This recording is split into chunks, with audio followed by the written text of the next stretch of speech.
Hello, everyone. Welcome on in. Welcome to the stream. So good to have you all today. Sorry that I was running a little bit late today, but today we're playing some more Love and Deepsace. And so good to have you all here. We're going to start off with the event that's going on, with the Labyrinth. David Bowie's son, Xavier, with his long, luscious hair, and Cycle Unbound. And then we'll get into our actual playthrough of continuing the Death and Rebirth playthrough. But good morning, everyone. Good morning, Tara. Good morning, our lurkers over on Twitch. In fact, I need to get one thing up. I need to mix it up, and then we'll be ready to go, actually. Hopefully you all had a good weekend. Let's go Unbound. Was I Unbound? Was I bound? I don't know. But Cycle Unbound is the event that we're playing today. It's so good to see you, by the way, Seiko. Hopefully you're having a good day. Good to see you. But let's go ahead and jump into the game, shall we? So we're following the sacred path. Apparently we get 2 attempts, and we're going to get into the story. With the pilgrimage ceremony fast approaching, the coffin-made boat travels more frequently between the cinders of the 2 banks, river banks. With the ferryman rests, I take over his duties. The boat still travels across the waters, and I collect the silver coin. But when I encounter revenants who lack the required currency, I don't turn them away. I let them offer stories instead. In Philos, the tyrant constructed a throne made of the bones of enemy leaders. Ooh. I heard he owns a certain painting of the royal capital. It's in the palace, and no one is allowed to touch it. I want to touch it. One day, a rebellious noble burned one corner of it. And the tyrant leveled the entire territory and scraped away the dust from the city walls.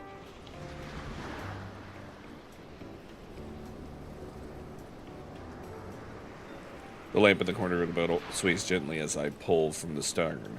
I listen in stunned silence. When did he appear? I'm not sure.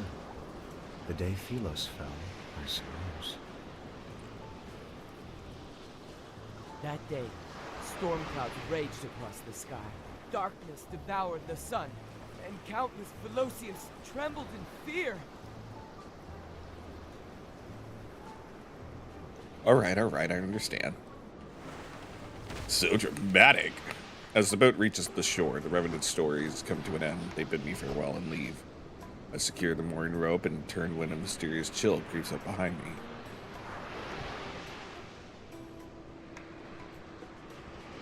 It's the boy. Captivated you. I like its cape. Its protagonist leans against a broken monument. With his arms crossed, he looks serene. It only took a few days for you to go on a side quest. Sorry, it's Elden Ring. It feels like Elden Ring, anyway. It's only a matter of time before the pilgrimage ceremony is held, and now is the time to gather information. In a few days, I've already uncovered new intel about the path of pilgrimage. It's been 2 months since I arrived here, and a legend circulates in every corner of the city of Revenants. If one finds the tree of life at the end of the path of pilgrimage, the Revenants can be reborn and return to Philos.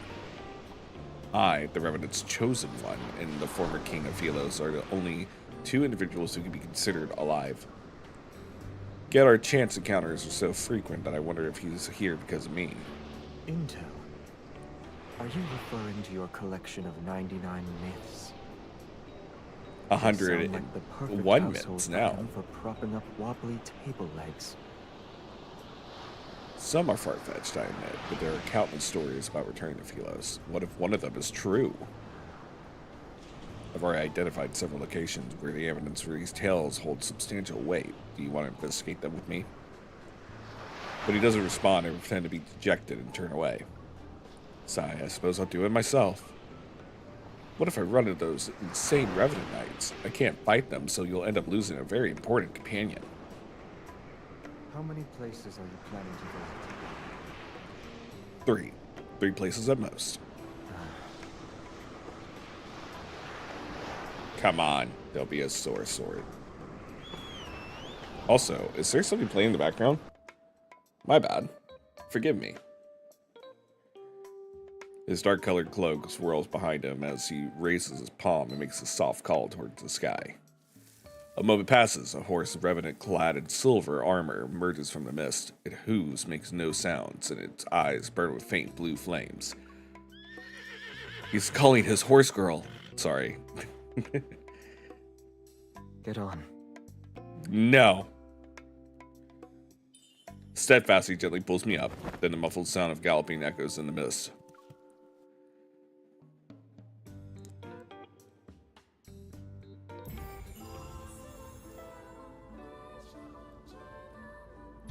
I guess we have to play this story first.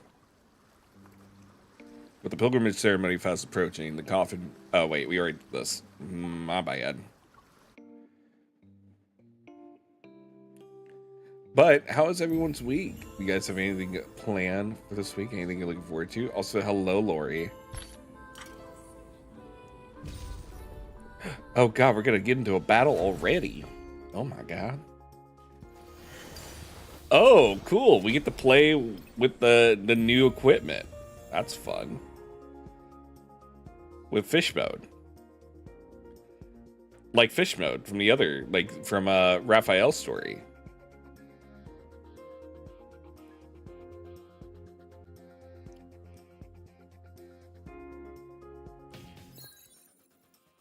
All right, hold on. I gotta move the game scene a little so you guys can see a little bit better.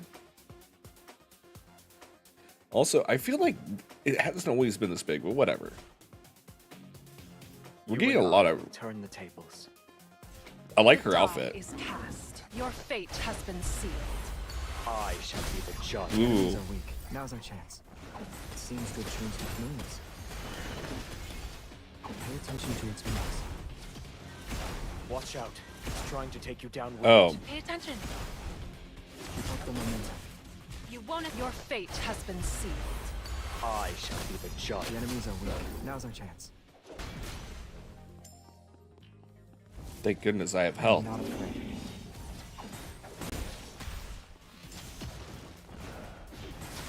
Your fate has been sealed. I like their I attacks. shall be the judge. The enemies are weak. Now's our chance. Everlasting night. Time. For sinners. There shall be no mercy. You won't escape. Pay attention to its movements. It's recovered already? How tiresome. Be reduced to ashes. The enemies are weak. Now's our chance. I forget that you can heal people with this weapon. It's not even a challenge.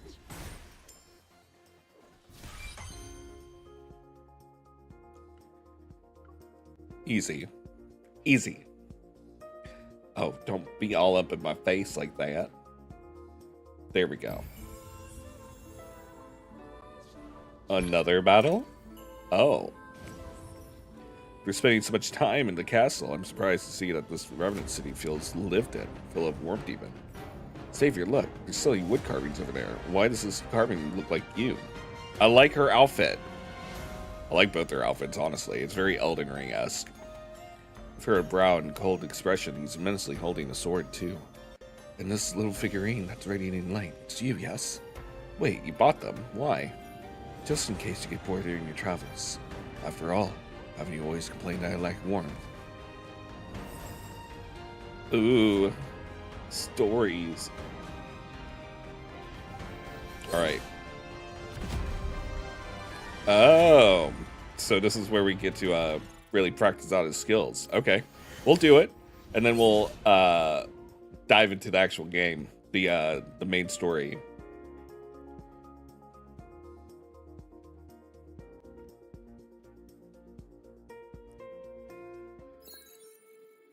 Once a blade that guarded the kingdom, it is now a black edge that cuts down the dead. Behind the shining realm, Xavier stands alone in Cindersfell.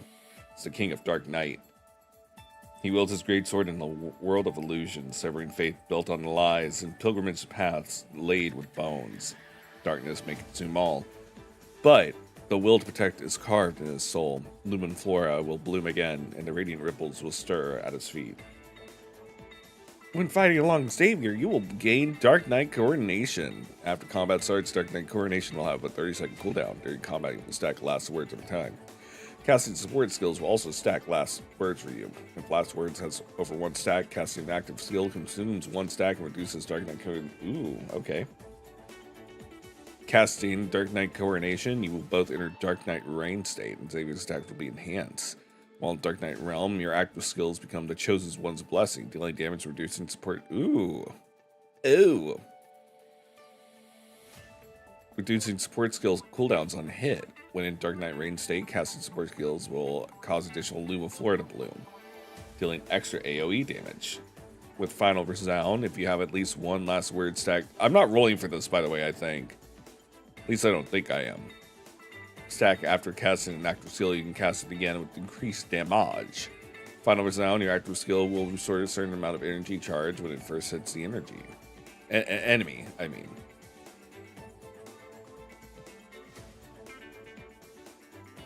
With Final Resound and in Dark Knight Rain state, your damage dealt, damage boost to weaken will be increased. Oh, that's so neat. Okay, well, let's blow up some people. Like this guy. It's nice that he gives you uppies, you know? Bring it on. Eat this. Keep up the momentum. Recovered already? How tiresome. Watch out. Delete. To take you down with it. The enemies are weak. Now's our chance. End it.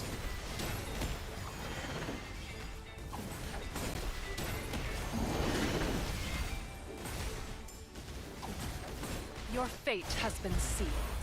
Your face has been sealed. The enemies are weak. Now's our chance.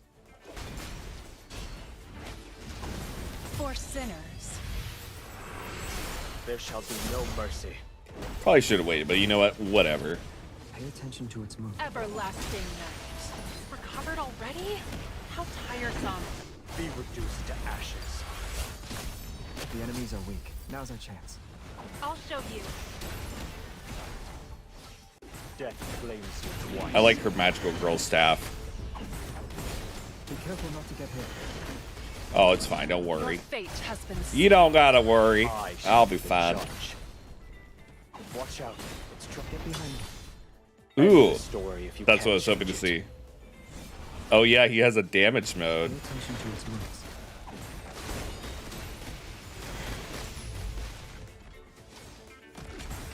Your fate has been sealed. I shall be the judge. The enemies are weak. Now's our chance.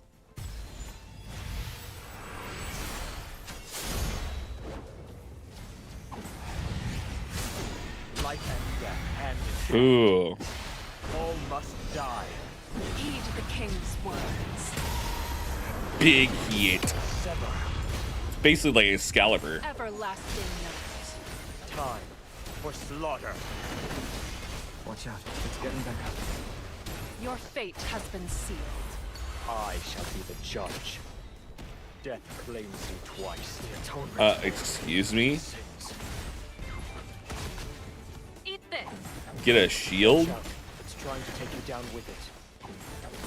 Your fate has been sealed. I shall be the judge. The enemies are weak. Now's our chance. Nice. Everlasting night. Time for slaughter. For sinners. I wonder what that Shall be yellow no bar mercy. means. I guess I didn't pay enough It's attention. getting better. Get behind me. Your fate has been sealed. I shall be the judge. Go. Be reduced to ashes. Watch out. It's trying to take you down with it. I ain't scared. Your fate has been sealed. I shall be the... We knew how this... We didn't have to use that A second, king and queen fighting together. Good morning, digital. That's totally fine. You can also train with a new companion in the training room. Remember to do that when you need diamonds. When you use the free limited wishes, I think you should have at least 20. Oh, okay. Well, we will have to do that. I forgot to roll last week with you guys, which I was kind of bummed about. Also, since we've already done that, let me check. Ooh. Oh, wow. #1 on the App Store, top grossing all in the Chinese mainland. Well, that's really sweet of them. I'm more than happy to take all the free stuff. Very happy to do so, actually. So we'll definitely roll. We'll roll for Xavi. You know what? Why not? Why not? Kitty tickets. Oh yeah. Deepsace Wish. We have so many diamonds too.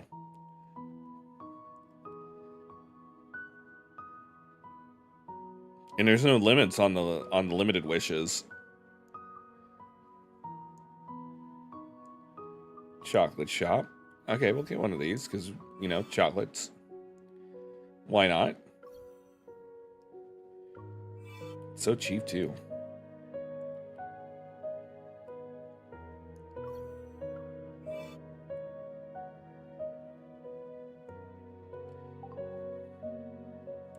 Also, let's go ahead and do our dailies while we're at it. Let's see. Do one of these. We do one of these. No, not that one. This one. Which I've not come back to like get a 3-star on it, which is fine. And I think we do a core hunt. Wait, no, that's not what I want. We're not leveled up enough for that. We'll do an auto pursue. God, we have so much energy.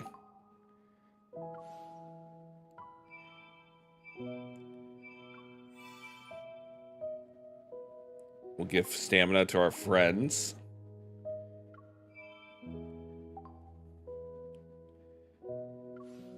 Claim it. And then...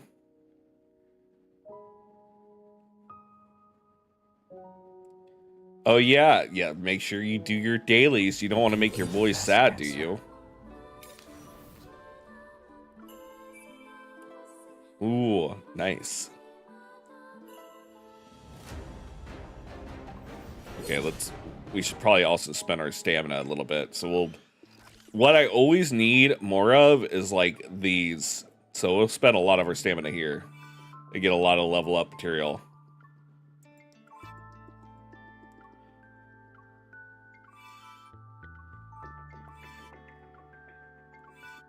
There we go. God, I have so much energy too.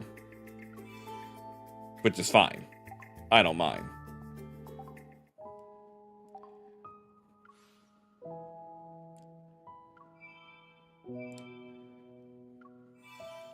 Perfect. I think we're level 70 now. You cooking oil.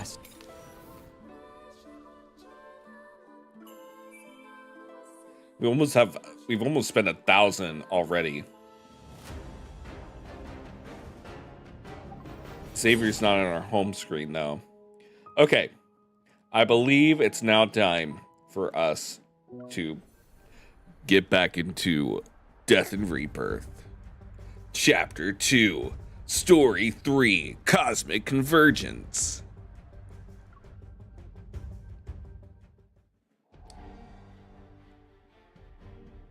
Oh, is my voice, is it quiet? Does it need to be louder? Please let me know. I'll definitely adjust for y'all.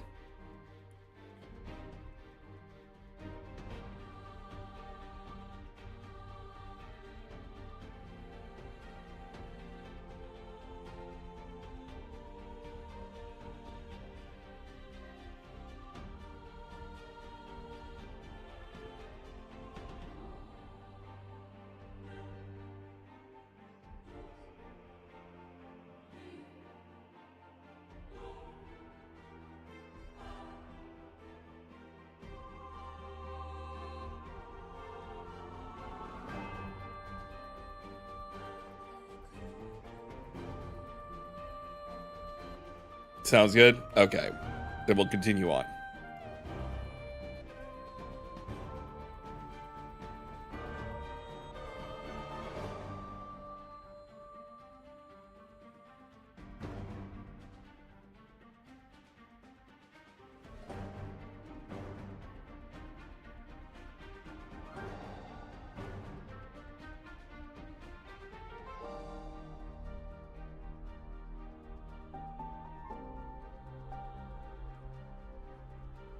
Chaos, agony, the freezing cold. My body feels like it's being crushed.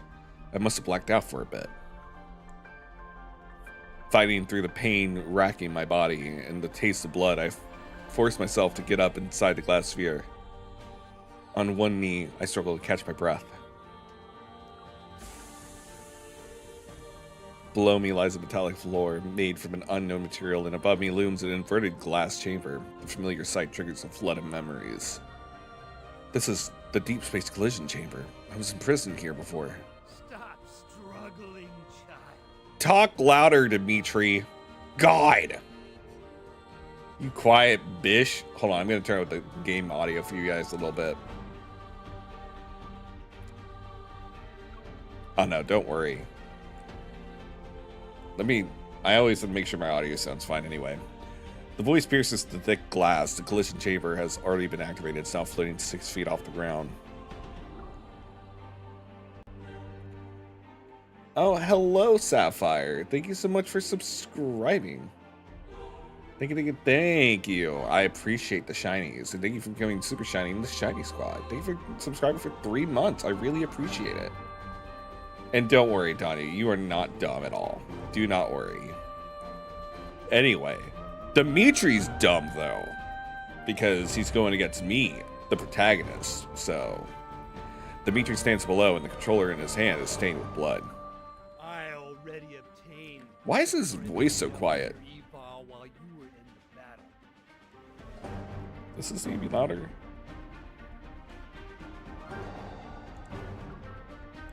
He raises a chip in his hand. Once I insert this into the chip reader, the equipment can use its antimatter capabilities. Why don't you already have that in the chip reader? Why are you just holding on to it?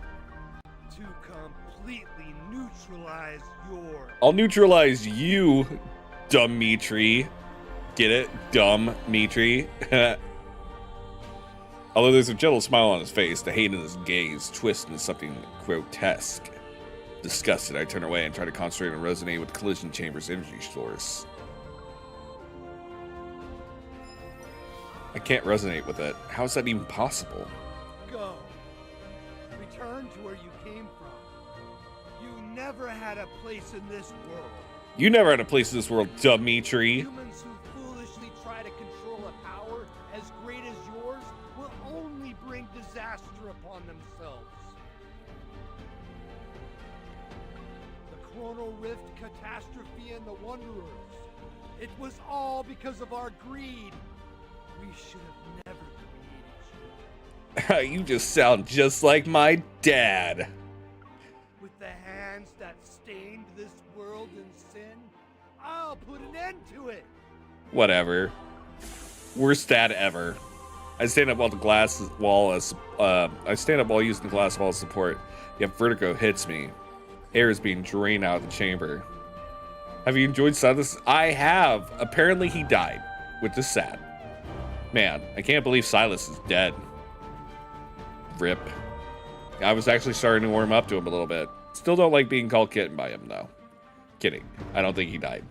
I hope not. I'm pretty sure there would be an outcry of rage.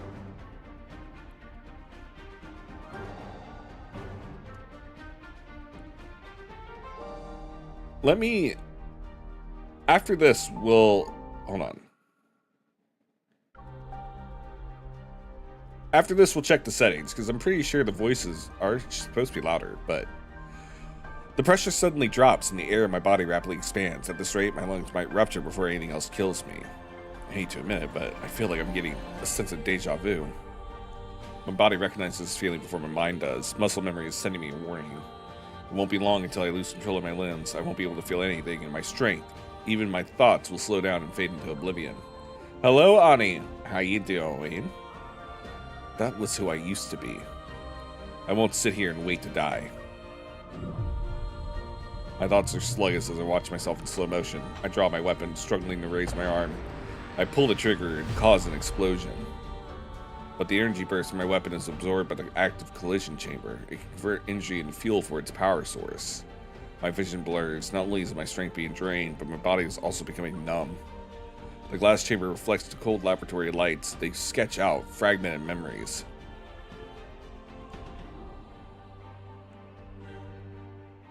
It's the same collision chamber I was finally thrown into as a child. Those monsters and that cosmic void in the sky. It's all because of you. You're a cosmic void, dumb Mitri.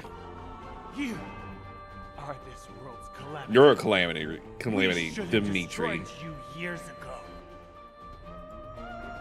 I am a little sleepy. My sleep schedule is ruined, but it's okay. I've experienced this before. It was him at the time, too. The contorted face of the young man begins to merge with Dimitri's weary, wrinkled face below. Then I lose my sense of direction. Since I that forget my day, lefts and my I've been rights. the only one who was determined to destroy you.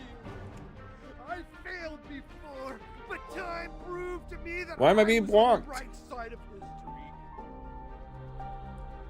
You're not on the right side of history, you're on the left side, and I don't even know my directions anymore, dumb Mitri.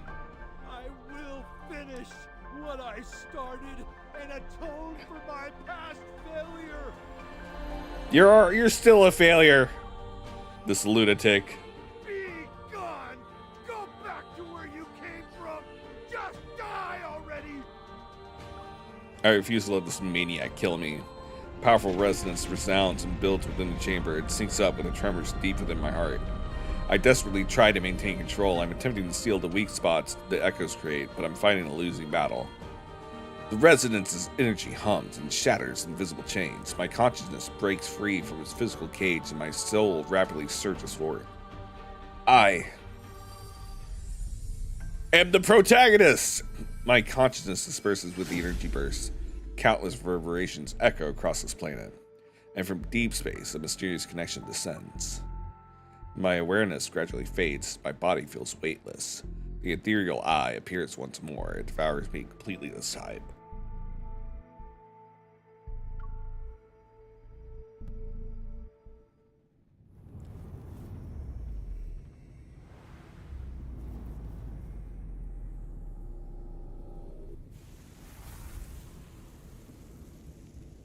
What? What was that? Oh, wait. In boundless darkness, it's like I'm a part of it. I am the cosmos. I see a planet on the brink of destruction and the different paths it could take. Some explode like tiny fireworks before their life can begin. Others are farther along in their journey. However, all of them perish. And at the end of their lives, each planet collapses inward. A tiny core takes its place. The one born from destruction, the Origo core. It silently floats in space. The deep space, as energy stirs from its slumber. Cosmic strings resonate with it. Space-time twists and stretches. Get flashbanged. Everything and nothing has changed. Into something. No, I'm kidding. That's not the words. The Origo core descends upon a planet near collapse. It is waiting for the end and its own birth. It's like the title, Destiny Rebirth. Oh my god. I am gonna pull for Xavier.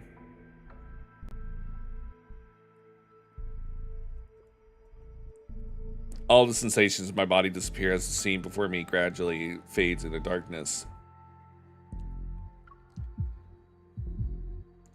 Suddenly, I hear a strong heartbeat and feel a warm power flow through me.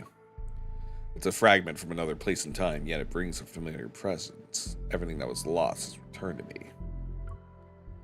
Good morning, Zanely. At first, they're just blurry images reminiscent of shattered, flickering stars in my mind. But as time passes, these images start to become clear. They slowly come together and form vivid, tangible scenes. Complete with sounds, textures, temperatures, and even the faintest presence, they're real and full of life. Unfamiliar fragments connect into a single, unbroken thread. Those past experiences, emotions, choices, and missions. Once again, they cross the barriers of time and space, carefully weaving themselves into the fabric of my existence. They become part of me.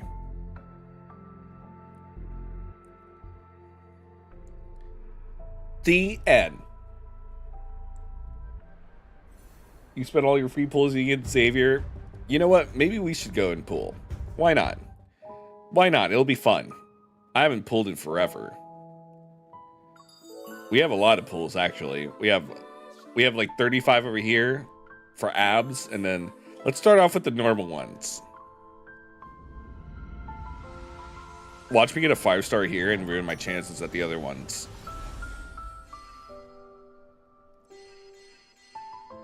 Look at all these. Look at all this. Look at all these chickens.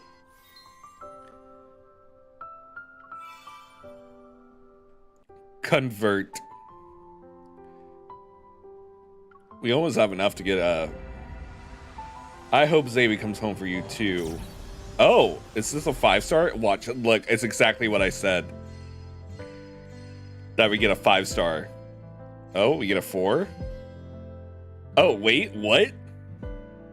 Haven't I seen this before?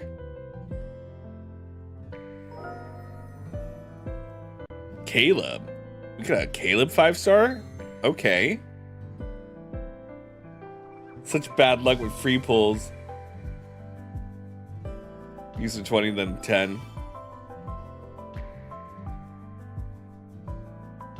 Wait, was my Caleb converted? My affinity rocketed up. Can't believe we got a 5-star on the basic ones. Did I just ruin my luck? I feel like I just ruined my luck on the for Xavier. I bet I could have used that for Xavier.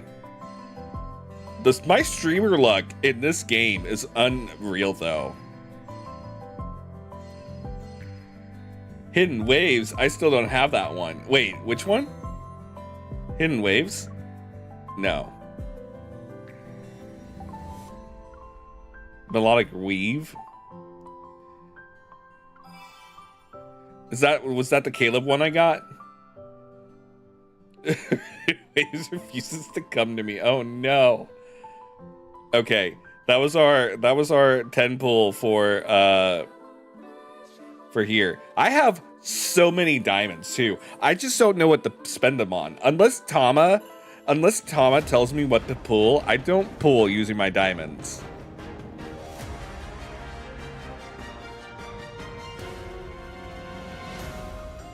The Caleb one. Oh. Watch me. I'm not gonna get it. Xavier's not gonna come home to me. Just watch. We got a 4-star Xavier. Oh, we're getting some abilities to like rank up. All right.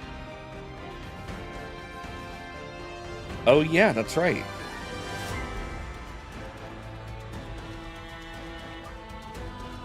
Oh yeah, that's right. Oh, but we don't have enough for like many, so we may have to. Oh, claim.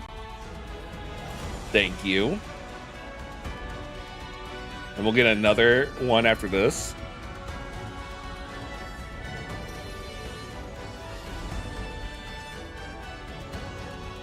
No. Xavier's not coming home. So sad. Do more tasks. I mean, I guess I could. I guess. We just need one more to do one more 10 pool. Let's see. What are the event tests? Hello? Caleb? It's the middle of the night. What's the matter? I'm streaming right now, Caleb. What do you want? You bad boy. Sorry. You know, someone came onto YouTube earlier, and I'm not blasting you, okay? If you're watching me again, I'm not blasting you for being a Caleb girly or guy, all right? Like, no judgment. So, I apologize for flaming Caleb as much as I did on our last stream for being such a bad boy. It's not that I dislike him. It's just I don't appreciate him gaslighting and being mean to the MC, because like Silas isn't mean. He's like a bully, but he like teases. But like Caleb's just straight up mean. and controlling. And it's just like, I want to know why.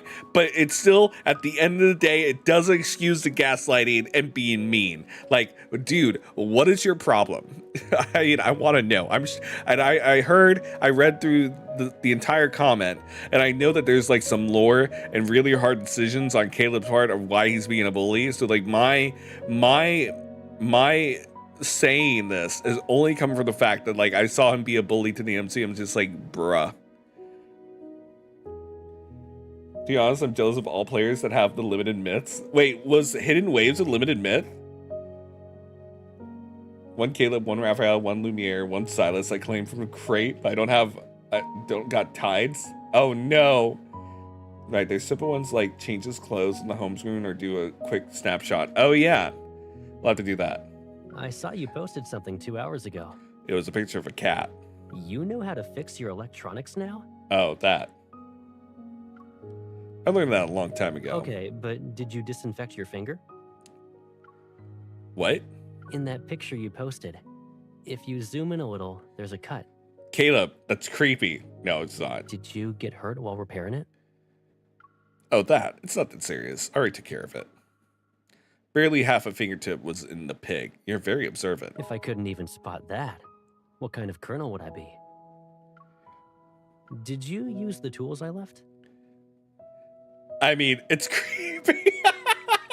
No, I don't want to start another Caleb flame war. All right, I don't want more people to be angry at me for flaming Caleb. I mean, like, come on. I'm teasing. I hope that you guys know that I'm just teasing, okay? But Caleb is so hot, we let it pass. Oh my god. I mean, you're not wrong. As someone who's seen red flags and go like, no, that's just a really deep shade of pink. Like, I get it. For someone who's hot, you can probably let them get away with some stuff, but still, we gotta raise our standards, everyone. Come on. Let's look for more green flags than red. Deep shade of pink, yeah. Come on. Were they helpful in any way? No, I'm so sorry, Zane Lee.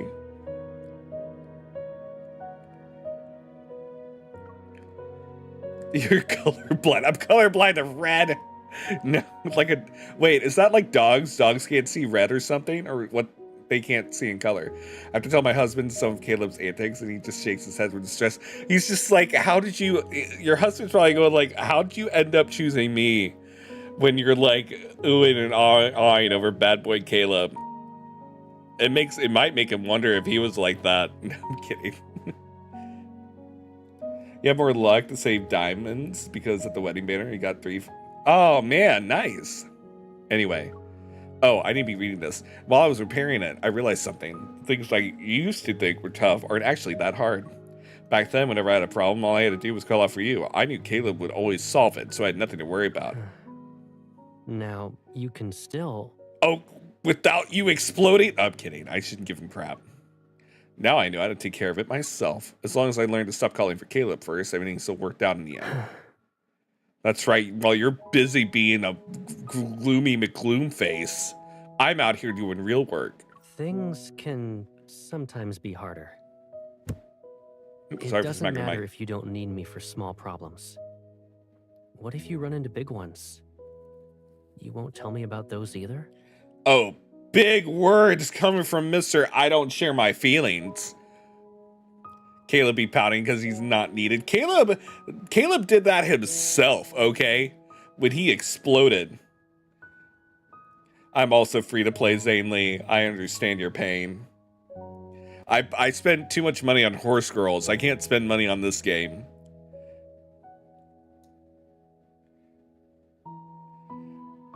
Oh my God, Lori, please, no. You personally don't pull at all except for using up free pulls to lower pity unless I have enough diamonds to guarantee. Oh yeah, that's right. There's pity. You all. Isn't there a lot of things you don't want to tell me about too? That's right, Christina. You get his ass. Get his ass. As long as you're curious about it. That's not true. I will never. That's hide not from true. you. It's just that It's just that you need the perfect moment, a certain environment, or maybe there are other concerns I'm unaware of. I guess the same can be said about me. No, it's not, Christina. Don't you give him that inch. at the very least, I don't want to use your social media posts to learn about your small problems and wounds.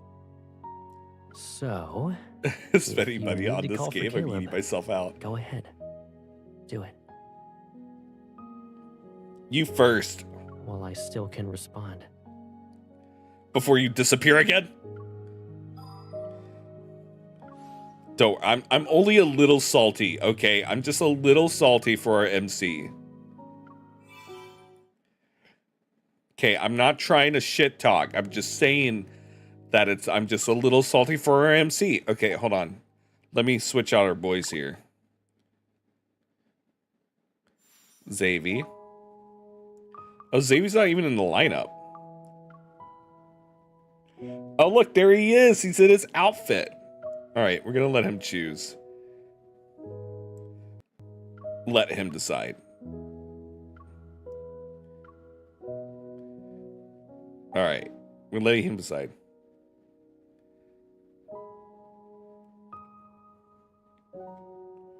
Okay, what are my things I need to do? Person disappeared. Fantastic. Take a snapshot. Change Xavier's outfit on the home screen. Okay. Sorry, Xavier. We actually have to change your outfit. All right. We don't want you to be a high school boy. We're going to make you into a cop. He's wearing his glasses, too. Hey, what should we eat? My neighbor was cooking early in the morning. The smell woke me up. Got any recommendations? I dreamt about fetchable empanadas last. Ooh, I want empanadas. Might be a sign. Also, do I just do this? Does that count as a snapshot? I do want to eat that, though.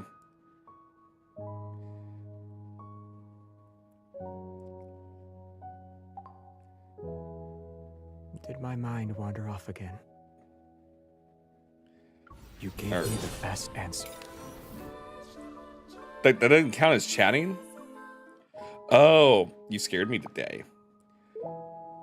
I slept for 28 hours straight. Feels like made a full recovery. Sure enough, you didn't get enough sleep. You were nodding off. So we headed back. It was scary. I didn't do it on purpose. I thought that since I slept for 26 hours the day before, I could stay up late. Maybe we need to find a different way to sleep the next time. Why don't we play some video games? I'll lend you Tennis Star and dance till you drop. Pretend not to see. I feel like I've reached my exercise quota by just hearing those names. My body is better suited for sleep. There are some new friends at home, including the wavy leaf sea lavender boat and ceremony photos. Puffball tilts his head whenever he looks. I think he's curious. Who's Puffball? Protect our souvenirs. Puffball's sharp beak has always been ruthlessly merciless. He pecks at whatever he sees. Already did. The souvenirs are in the glass cabinet in the study, so I can see them just by looking up when I'm reading. For Puffball, he usually stays on the balcony, so he doesn't have time to be alone with his new friends. Setting that aside for now, do you have a favorite souvenir? I like them all. Each one is unforgettable. The wavy leaf sea lavender boat, the commemorative work badge, group photos, and the fondant star. It turns out our memories have already been stored in so many things. When we have time, we can take photos of each of them and record the time we brought them home. We won't forget even after a very long time has passed. Oh. Wait, did that not count? Ceremony is ended, but I still want to add one more wish. I wish for Xavier to be cute every day. He was cute yesterday and he's even cuter today. Aw. That way, when people talk about Lumiere being handsome and gentle in the future, they'll talk about Xavier being cute and reassuring. You still remember something I said from a long time ago. Then do you remember what I asked afterward? Who do you like more, me or Lumiere? Just kidding. I already know the answer. Does that count? No, it still doesn't count. Why does this not count? Open it for me. Looks like my water dispenser's arrived. Could you open it and take a look for me? This whale cup is your fancy water dispenser? What made you buy this all of a sudden? Some humans are worse than cats. Who says humans don't need help with it? Some of them are even worse at remembering than cats. Are you talking about me? I drink plenty of water. I need water, actually. My water just ran out. From now on, whoever remembers to drink water first can remind the other person. We can drink soup. Drinking 8 glasses a day might be difficult to do in the long run. Why don't we try different ways to stay hydrated? For example, if we don't drink enough water, we can make up for it with soup. I just found 100 different healthy soup recipes. Each one is unique and tasty. Let's start tonight.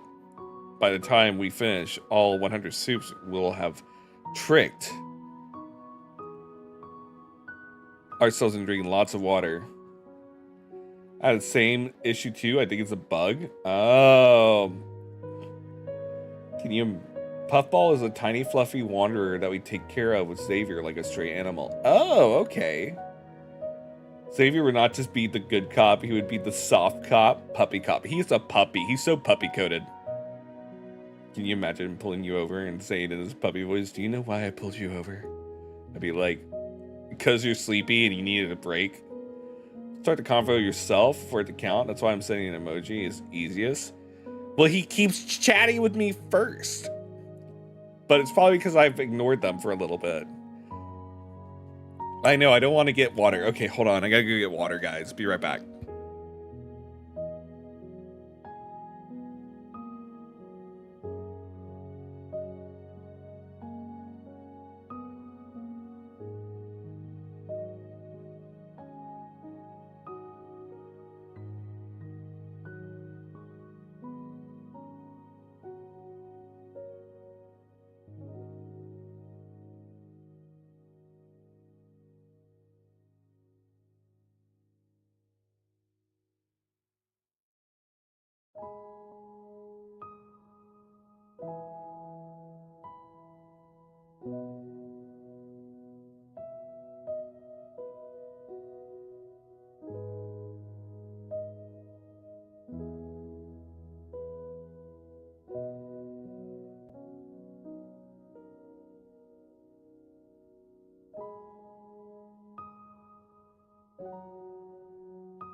I mean, I may have also gotten myself some water along with my coffee.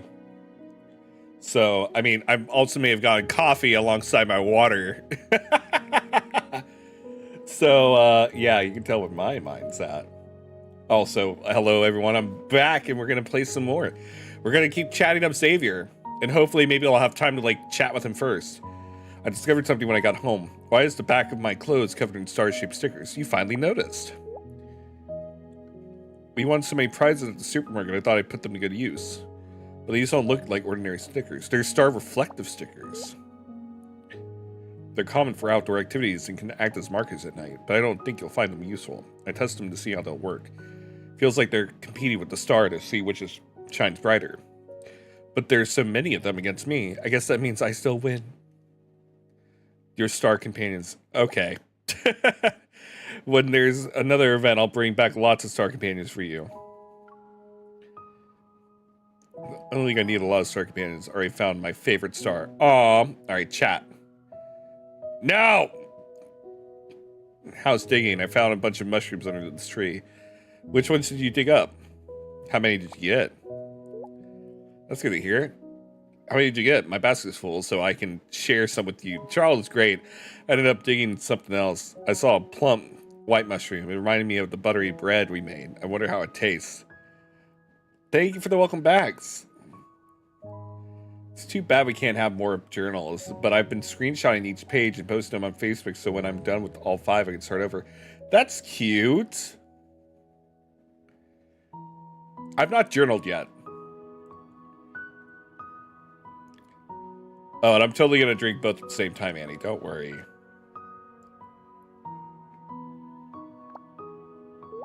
Be careful. Some mushrooms look harmless, but they're actually dangerous. Let's double check with the captain later. Don't worry. I only picked the grayish ones. They're out of sight as they hit under the tree. The less conspicuous ones tend to be safer. They're like wanderers. I think I see you. Don't move. Let me take a picture of Xavier picking mushrooms. Are you done? Mushroom picking Christina. If you got a good photo, come up and pick me up. Alright, hold on. Sweats. Cat got your tongue? No, I'm a cat. I have my own tongue.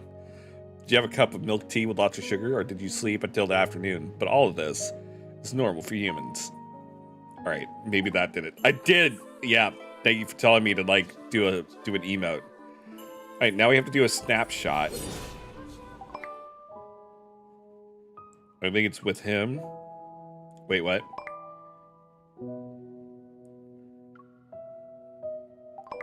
So we go to date.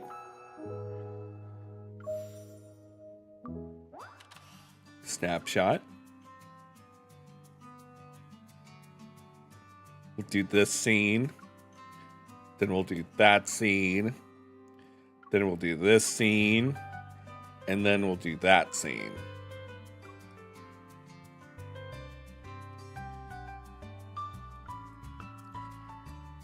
There you go. Where are your bunny ears?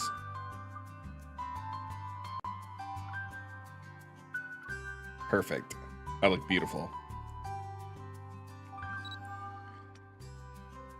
Let him pick. Take the picture. Random. No. There we go. Yeah, putting them all in handcuffs. Letting him know my kinky side. Wait, when did I get that dress? That dress seems new. Random. Random. That seems good. I like that. Random. Random. My MC is so cute. I'm hot as fuck. We'll save it. Why not? Upload. Why not? I don't know what I'm uploading to, but it's uploading somewhere.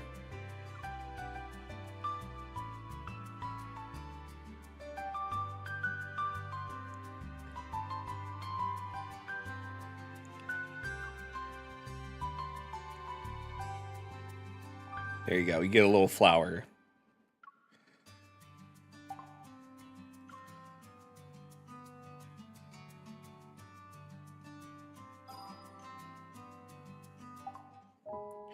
All right, give me more. My only important person disappeared. All right, what else? Take part in deep space trials with Xavier. Complete 100 contest space. Complete 2 conversations during exploration. Okay, I'll have to share the page later with someone, but I think...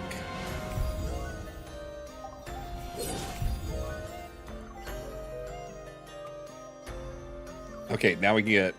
There we go. We can roll again. You guys ready? We're doing it. Yeah, we wasted the 5-star on the normal roll. I can't believe that. Tom will be so upset with me. Oh, that's cool. Got a limited.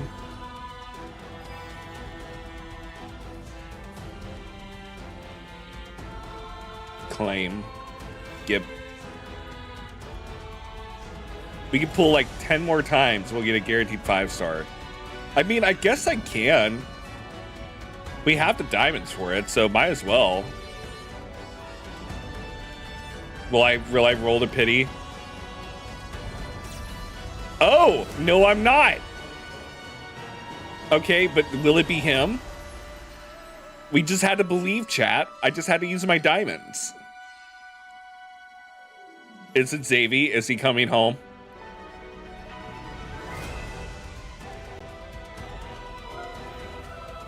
Oh my gosh, they're making out?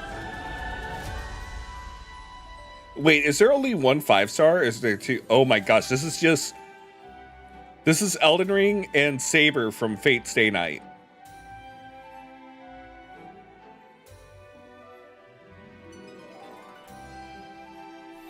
We got it. We did it. Is there only one? Collect the pair to unlock the companion.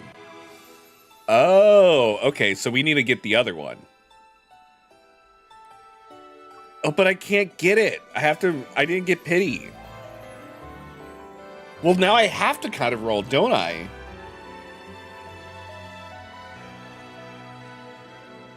I guess I have to spend my diamonds. Lucky. Oh my god.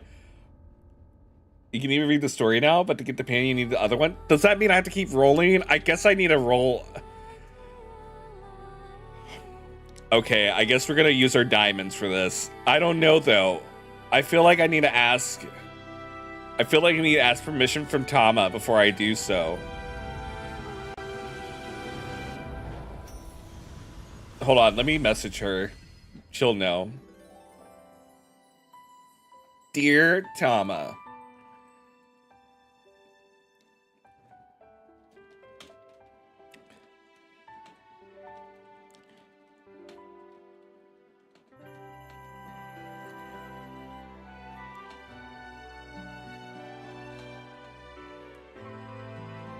Here's new banner. Do I use my diamonds to roll for the other pair?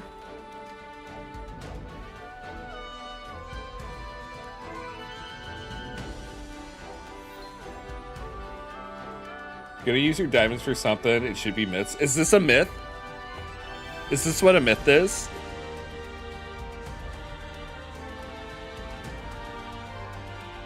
Is this what a myth is? I don't know, guys. Pull, pull, pull. No, I don't know. I have to ask permission from Tama. I have to ask permission from Tama. If Tama doesn't say XOXO Gossip Girl. It is? So this is a myth? Okay. All right. All right. I guess we will roll until we get a pair. We'll roll to pity, okay? We'll roll to pity.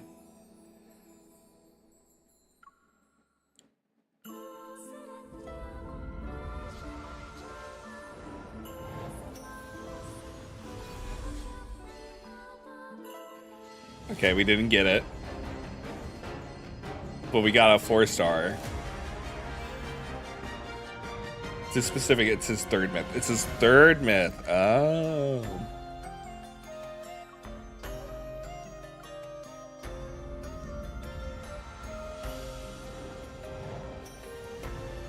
Okay, I don't know if we're gonna get lucky though.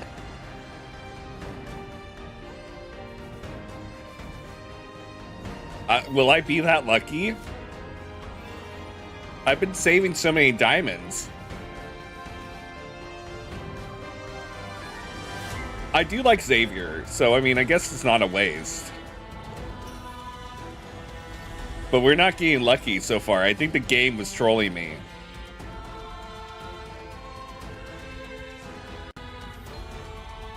Oh yeah, Lumiere. I was gonna save for the Cat Boys though. Oh well. We have 3 more pulls until we get the pair. So it'll be fine. It would lower your pity for Zane. Oh, we got, oh. We're getting a 5-star? Who is it though? But what is it? Is it the other one? Is it the other one though?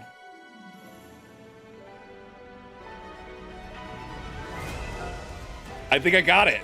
I got it. Hey, we did it, gang. Xavier came home. We got the companion. Oh, what a good pupper.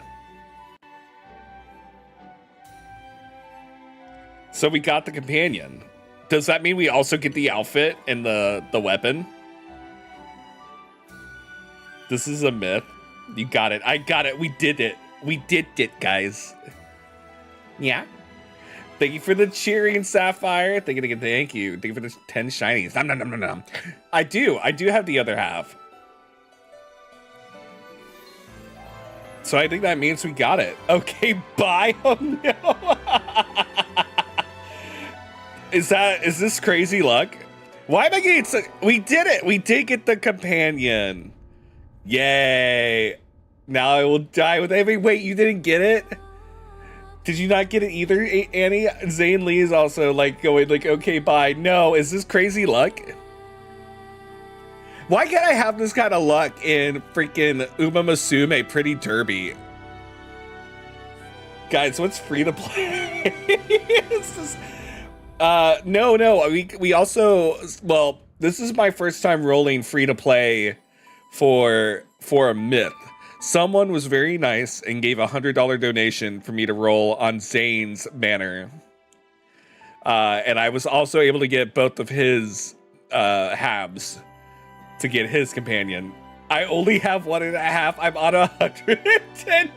I'm on 100 pulls and I only have a half. I already spent money. Raphael Cafe came home. So you lost a 50-50. No!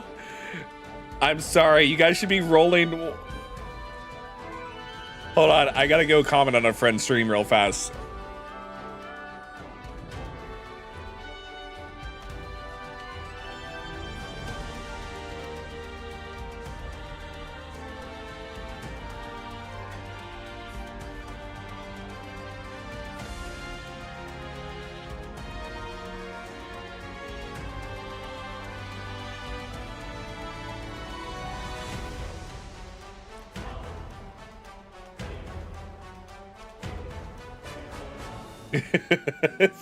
Savior, come home to my chat, please. They're such good folks. They're such good folks. They're such good folks. They deserve to have Xavier come home for them. Well, that's as much as I'm gonna roll. I don't know if I can. I don't know if I'm gonna risk it to. I don't know if I'm gonna risk the rest of my diamonds because I want the cat cafe stuff too. You have a history of losing 50-50s, and the only birthday card I got was Xavier's last year. Aww. Multi-banners are easier to get cards in because those are 75 to 25% chance instead of 50-50. God. Well, let this. I don't want to spend as much as I did for Raphael Merman. Oh my God. I know that people were freaking out for Raphael Merman. Try him? No, I did try him. He was really cool. I really liked his moveset and everything. I really liked his moveset. I like the outfit and everything. Obtain special color. See, we have Zane, the Master of Fate, Zane. And then... also, I gotta let Tama know.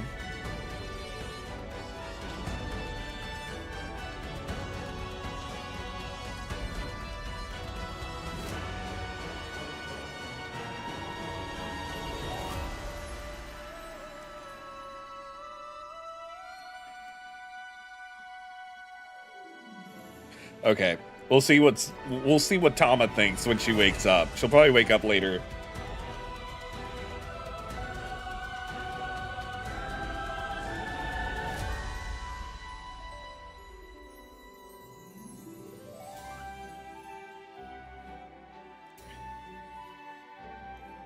Put the outfit on in the cafe. Oh, in the cafe. Oh yeah, you're right. Oh, we're getting a video call. Hold on. Hello. You're awake. What are you doing? Why does his voice seem deeper? It's almost time for this year's Hunter exam. I didn't call to talk about the exam. I wanted to tell you that I'm going deep into a no-hunt zone. My mobile might have no signal there. Don't worry if you can't get in touch with me. I'm not leaving to avoid the exam. It shouldn't be that bad anyway. Of course. I passed it a long time ago. I have my hunter's license. Go ahead.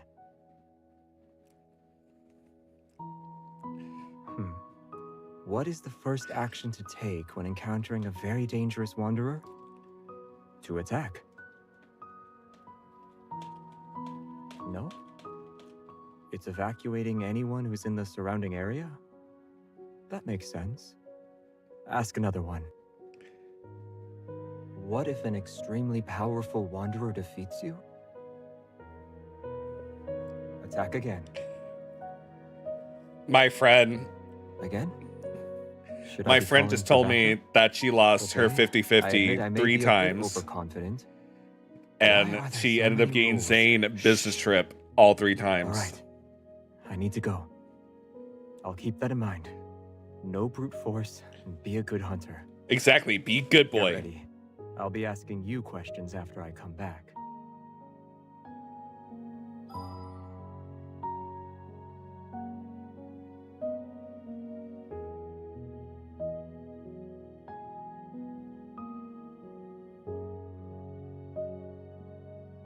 Okay. Let's also adjust let's see, music, voice. Voice is at 10. Let's enable you can hear my voice in the main storyline. Good.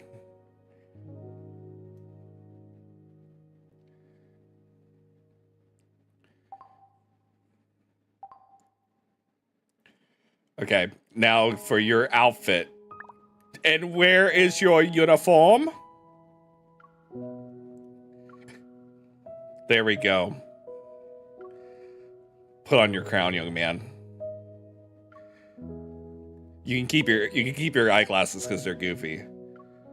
Wait, did I not put them on? Hold on.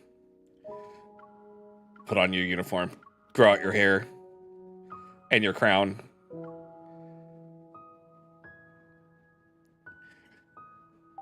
There we go. The Perfect. loneliness of eternity will only find release on the night when stars fall. He's such a nerd. Music's too loud. I leave mine at 1. What? I like the music. It's the voice for earlier content, like calls and a few 4 stars. Oh, I was wondering if he changed his voice.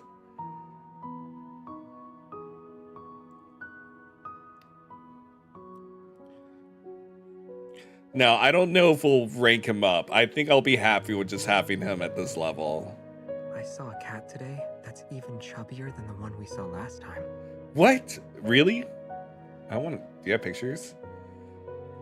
Do I have pulls anymore? You cry, but happy for me. Xavier says need to run away. That is devastating. You'll crash out. Yeah, I feel bad for my friend. My friend, by the way, is Wimmy VT. If you guys want to go check her out, she is playing Moonlighter right now. So I went and crashed her stream just to tell her that I was that I got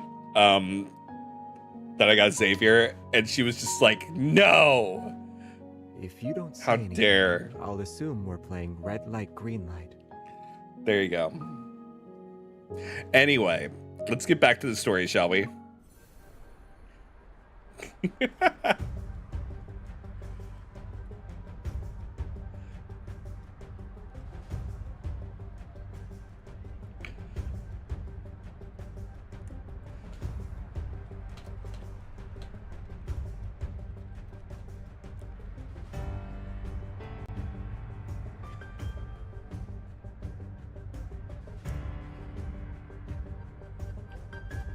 Anyway, are we ready to get back to the story of Death and Rebirth?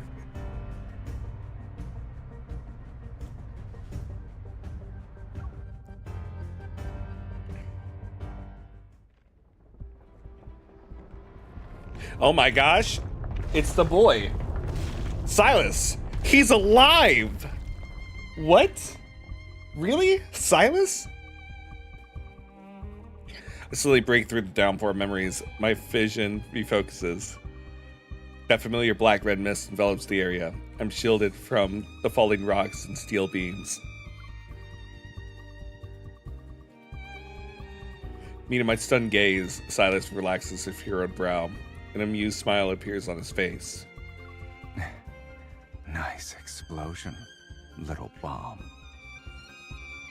It's funny using King Xavier, then he speaks in King voice, but his usual voice lines come up. Yeah.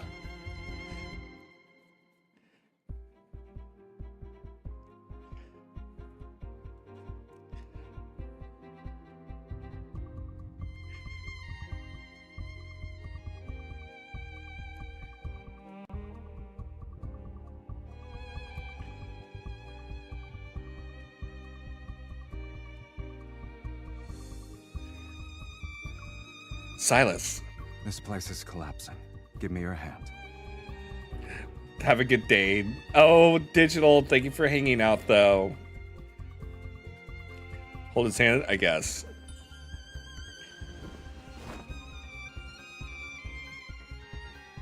OMG. Wow, I can't believe he's not dead.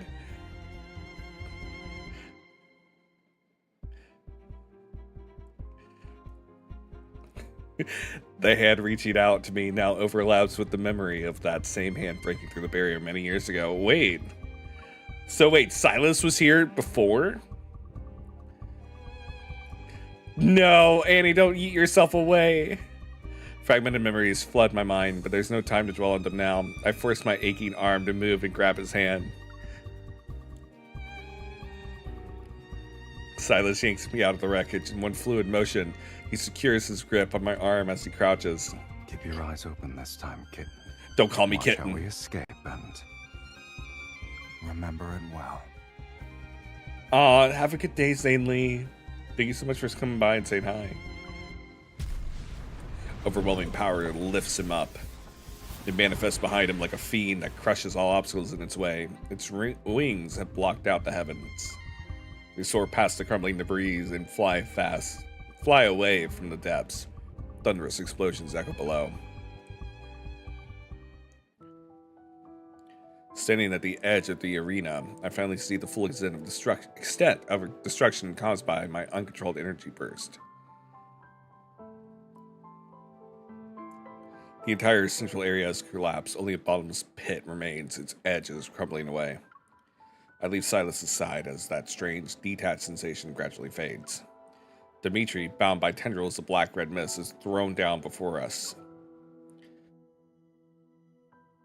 Our deal is complete. Now surrender your soul. Monster! Because Woot in the key. There are two of us here. Who are you referring to? His unfocused gaze can no longer locate his enemy as he desperately claws at the mist coiling around his neck. The terms of our deal haven't been fulfilled. Yeah, it has. I only agreed to bring her before you. foolishness and arrogance aren't valid reasons to breach our contract.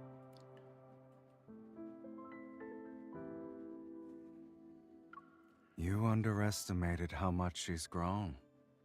Look at you, thinking she's still the little girl whose life you held carelessly in your hands.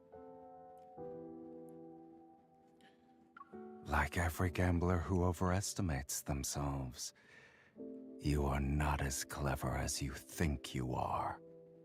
Ooh, spooky Silas. I know who's behind the antimatter. Let me go. No. You're a bad guy. With a contemptuous laugh, Silas forcefully turns Amichi's head to face me. Get a nice long look. It'll be your last. And do your best to remember the person who brought about your downfall. Die with a smile for us. All right?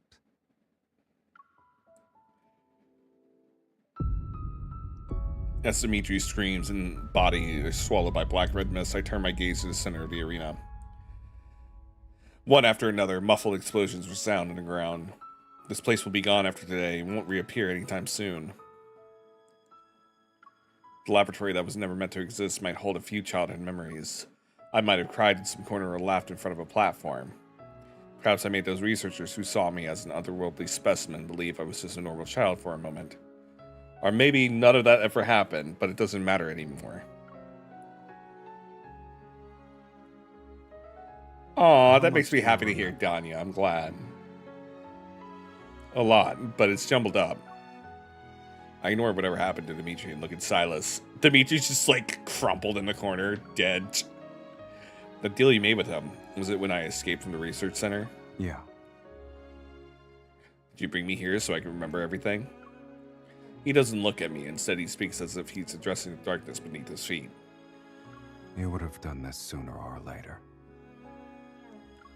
That's just who you are.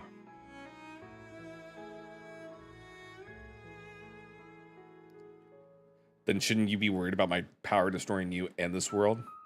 Should I be? I stare at his profile to emphasize my point. Right now, I can't control my power when it fully manifests. Assuming it happens again, everything here might be destroyed, like my soul. With a slight smile, Silas shakes his head. He raises his hand to draw my attention to something. A familiar linkage materializes between our wrists to bind us together. Sorry, but your soul doesn't have the privilege of leaving whenever it wants. I will keep you bound to me for all of eternity. Our we're not married. Transcends this place in this world. So, are you done looking around? I guess there's nothing else to see. Hello, Mira. Hello, Princess Rena. Silas nods and turns to leave. As his arm moves, the linkage forces our steps to be in perfect sync. We're done here. Let's go home. Can we get pizza? I want pizza. In the vast cosmos, my power has no starting point or destination. It appeared when the universe was created. It's a fundamental law etched into the fabric of existence. At some point, a force, weak yet unbreakable, began to bind me. And with it came an endless fall.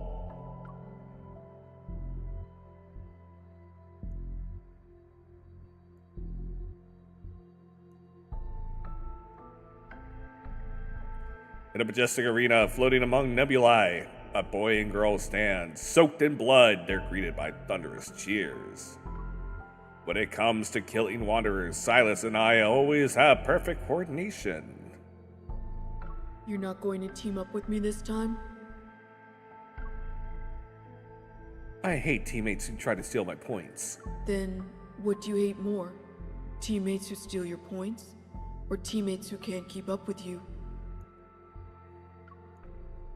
You're so annoying. If you steal my points again, I'm throwing you into Tartarus. Okay. Give me your hand. We're a team now. Yeah. So he was always a punk. The disconnected scenes flashing by in random order. Sometimes they're blurry and hazy. Other times they're crystal clear.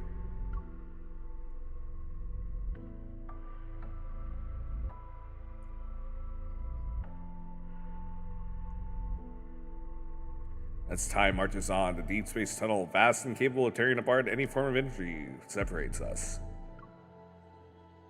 The memories dissolve into my current reality.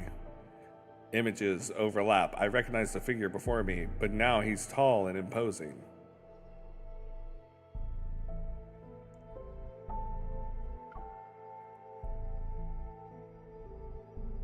He descends with his fierce pride. Below the sky, he materializes before me. In a destroyed laboratory, he silently stares at the collision chamber before smashing through its barrier with his fist.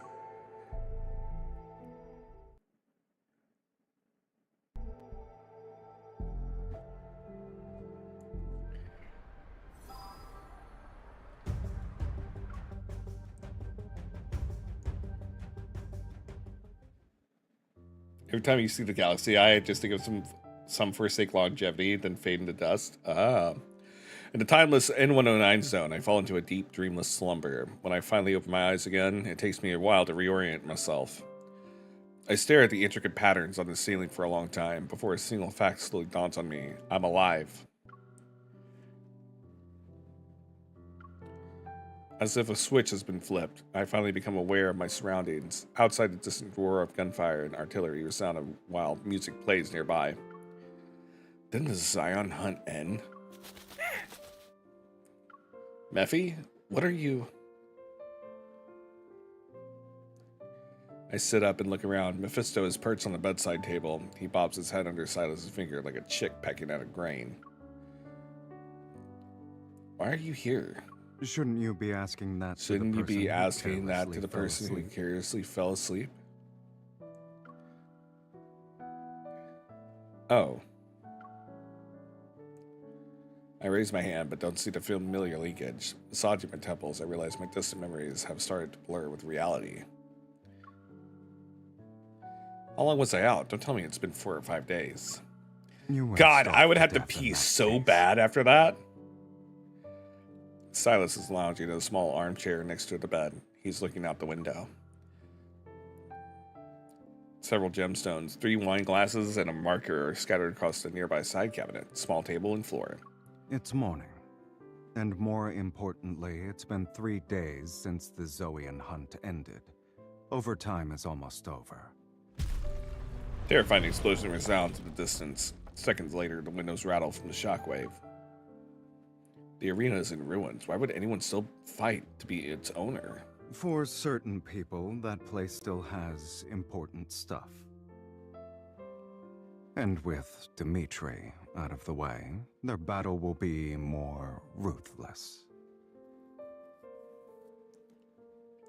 Silas's gaze is still focused on what's happening outside, his hair swaying because of the shockwaves. He maintains an aloof attitude.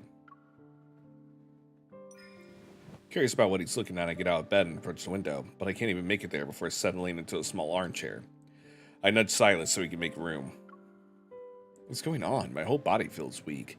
It's like I've been thrown into space and had to orbit Earth 3 times. You didn't hit me while I was asleep, right? Jesus Christ! Between the two of us, you'd be the one to do that. Did I hit you while I was sleeping? Silas holds up his 2 fingers and glances at my right hand. Twice. I had no idea. I was dreaming the entire time. Maybe I got too excited. Silas finally turns to face me. He gently takes my wrist and gives it a light shake. Are you well rested now? Let's go then. We're going to Waffle House? Man, I'd love some Waffle House, actually. Mephisto takes this chance to sneak away, snatch an empty wine glass, and fly out the window. Silas stands and stretches before picking me up. Time to eat.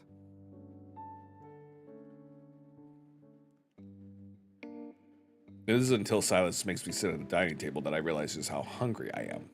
I devour everything in sight until I'm stuffed. Strength gradually returns to my weary limbs, and I start to feel clear-headed. I slowly finish the last of my juice, then I carefully nudge Silas's leg under the table and let him know I have a question. I see you're disregarding table manners, kitten. Don't call me kitten! I was worse during our first meal together. Isn't it a little late to start worrying about etiquette? Somebody cries out near the window. Mephisto, who had been absent during the meal, taps on the glass and squeezes through the gap. He drops a dark-colored object in my hands.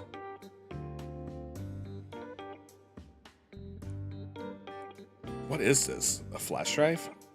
A biometric key from the Gaia Research Center. Tighten my grip on it. Then what are those people really fighting over? Silas pauses as he holds his drink. It's as if he's unsure about how to respond. We'll talk when you're more sober. You're the one drinking. You're also one of the contestants doing overtime. When did you? Luke and Kieran are more than capable of dealing with those fools. The key shows signs of age, and someone has scratched off its identification number. It's impossible to tell which researcher served its original owner. Possessing the key means having authority over the abandoned Gaia's Research Center, even though it's nothing but ruins now. A wisp of black-red mist creeps up the back of my hand, forces its way between my fingers, and tries to take the key away. Silas? I'll smack you. That's my trophy. Give it back. You're just letting me look at it. Silas stretches his long legs to push his chair. He leans back against it as he uses his index finger to guide the mist. It's still pulling on the key. Dismissing the idea of letting go, I clutch the key with both hands and lunge toward him like a sparrow drawn to a grain of rice. Your theft techniques are getting sloppier by the day. Are you going to headbutt me to death before you loot my body? Sit. Silas has me rest against him, and when he sees me still holding the key with both hands, he laughs. You're a persistent thief. Since you've already shown it to me, I could borrow it at some point, right? You're very generous. You had a nice meal and are on your way to a full recovery. Yet the first thing you do is come up with a plan. I'm starting to like Silas more and more. I'm not doing that. He saw insisting on taking the key back, so I secretly breathed a sigh of relief and changed the subject. I've decided to talk about more recent dreams. Tara, please. I wanted to ask you something ever since I woke up, but you kept steering the conversation in another direction. I saw us fighting wanderers in some kind of interstellar arena. Do you know anything about that? What else did you see? My gaze drifts from my hands to his shoulder and then to the light. Reflected from the wine dancing on the wall, I continue in a softer voice. We fought countless wanderers and monsters that looked like modified humans. Then we were the only ones left in the arena. The crowd went wild and screamed for us to fight each other to the death. It doesn't matter where you are in the cosmos, every gladiatorial arena created by intelligent life abides by the same rule. There can only be one victor, so... Either I kill you, or you kill me. Lori, no!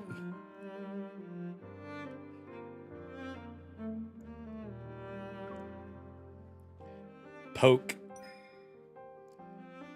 I sit up straight and touch the corner of his eyes. I'm searching for that hidden color in his right eye.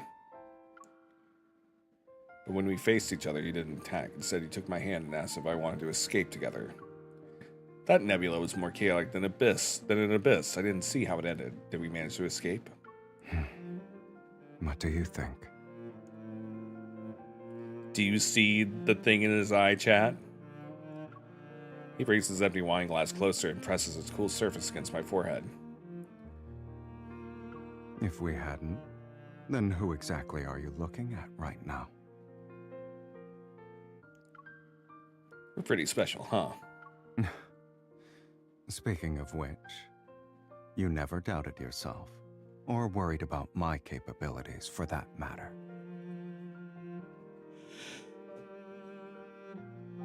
Then you went through hell and back, barely escaped with your life, and arrived in the N109 zone before it fell. More or less. Have you ever considered that me landing in the N109 zone wasn't a coincidence? It's because of the Gaia Research Center. Silas remains nonchalant. I found some documents in the corridor of the old facility. The Unicorn research team, or rather, the Gaia Research Center as a whole, was attempting to establish contact with deep space. The Unicorn researchers wanted to recreate a powerful cosmic energy source, which exists within me as an ether core. Do you believe what Dimitri said? Not all of it. But I don't have a testimony from anyone who knows more than him. Strip away the outlandish claims, and his message is actually quite simple. I possess destructive power. Trying to keep my thoughts from dwelling on Dimitri's fanatical declarations, I turned Silas's glass in my hands. Something weird happened in the collision chamber. I was about to lose consciousness. This planet, the star you see above us, and the depths of deep space that are invisible to the naked eye. They all seem to have some kind of force that resonates with me. Are those things ether cores or something else? Now when I think about the deep space tunnel in the sky, I feel like I've gained an understanding that goes beyond what's currently known about it. It's not the source of all disasters, it's a bridge connecting us to civilizations more superior than humanity's.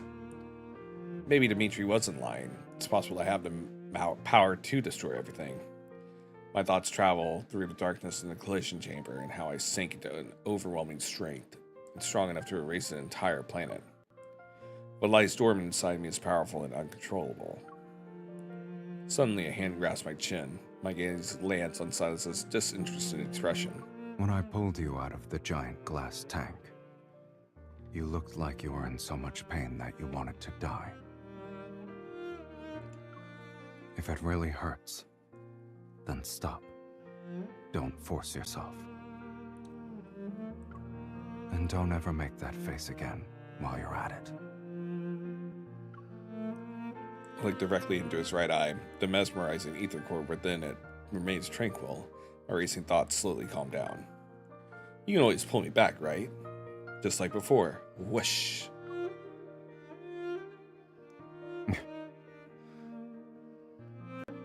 Are you mad? I didn't do anything.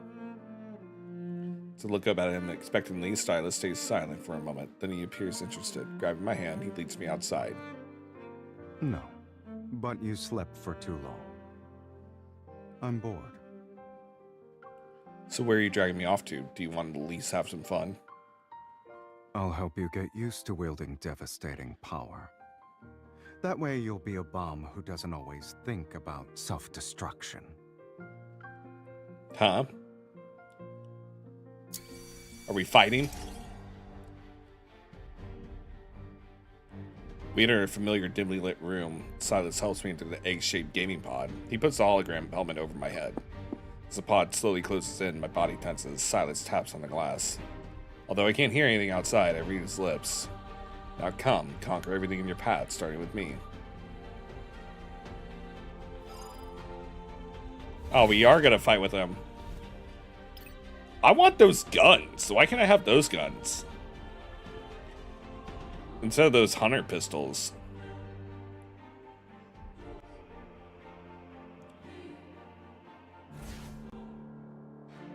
A challenge will always be exciting. Meh. Are you prepared to keep up with me? Take this! It's time to serve the main course. There's plenty to go around. Watch out. It's going to attack. The die Won't move. escape. This is only the beginning.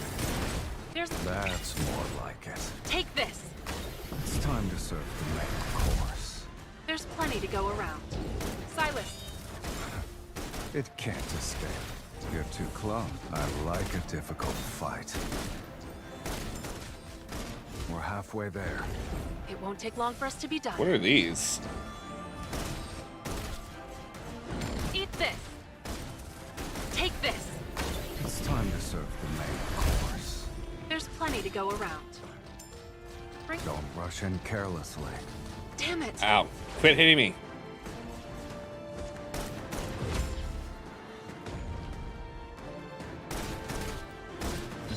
to get rid of some nuisances. Take this! It's time to serve the main course. There's plenty to go around. It's time for an energy storm.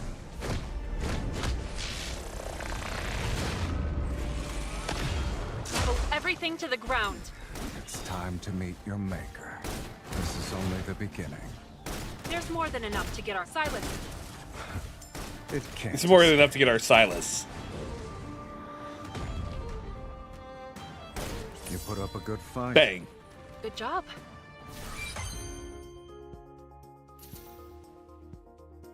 Those guns can be only used with this companion. Boo! We didn't win in 90 seconds either because I was slow.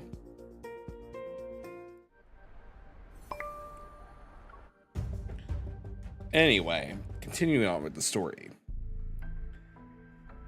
After matching with Silas for 47 rounds, my heavy eyelids forced me to be the one to call it quits first. I slept so deeply that when I woke up, I found myself in my own bed. I'd been moved there and didn't even stir once.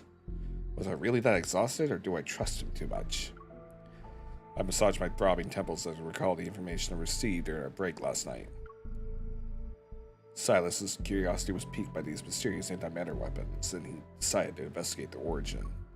Luke and Kieran were equally thrilled. They rubbed their hands together as if to say, we finally have something fun to do. Given the usual efficacy of Onikainis' leader, that mysterious hunter will soon cross paths with an odd little group consisting of a boss man, 2 troublemakers, and their crow. As for the key found in the ruins of the Gaia Research Center, will it unlock the secrets of a hidden past or take me down another path that leads into an unknowable future? Either way, it's what I have to investigate next. I look around the room to find every curtain has been drawn shut with great precision. Not even the smallest sliver of light can get in. My place got turned to a cave basically, and only he'd do that. I walk to the window. As soon as I pull back the curtains, blinding lights flood my vision. As far as the eye can see, cold radiance has engulfed the city. A blanket of snow covers every building. Snowing in Lekon? Zane, are you upsetty? 1 week later. For a while, I've been investigating my past and uncovering ever secrets. And now this ever-changing, precarious world seems to face an unprecedented crisis. Protofield disturbances, climate anomalies, some say Earth's climate system is broken down, and a disaster comparable to the Chrono Rift catastrophe is imminent. Others claim Earth is on the verge of collapse, all tectonic plates will shatter, and thus human civilization will end.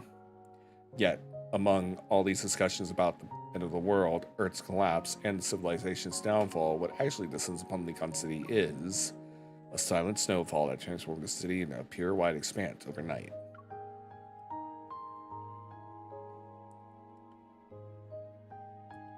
I'm going through my monthly period of pain and misery. Oh my gosh, Lori, I'm so sorry.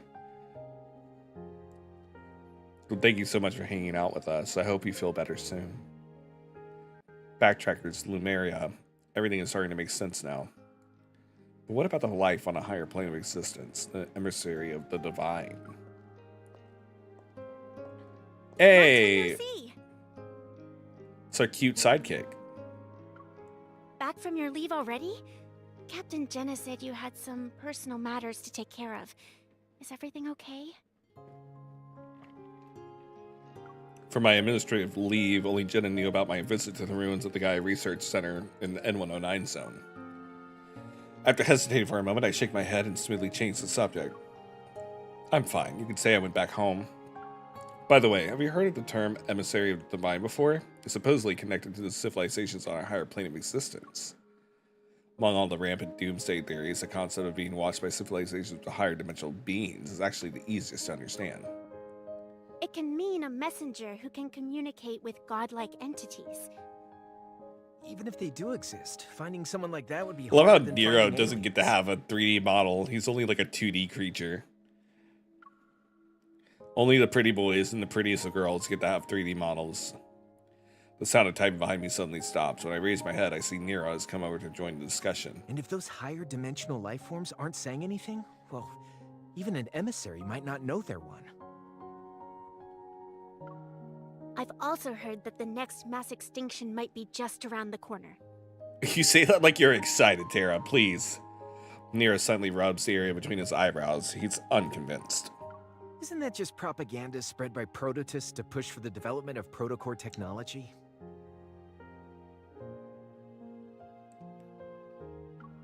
Not necessarily. In this vast, endless universe, who knows how many civilizations are locked in battle?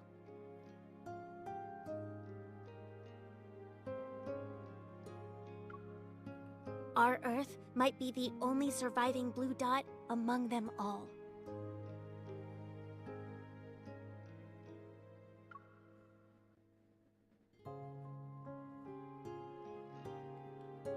Amidst the ongoing discussion, my thoughts begin to wander.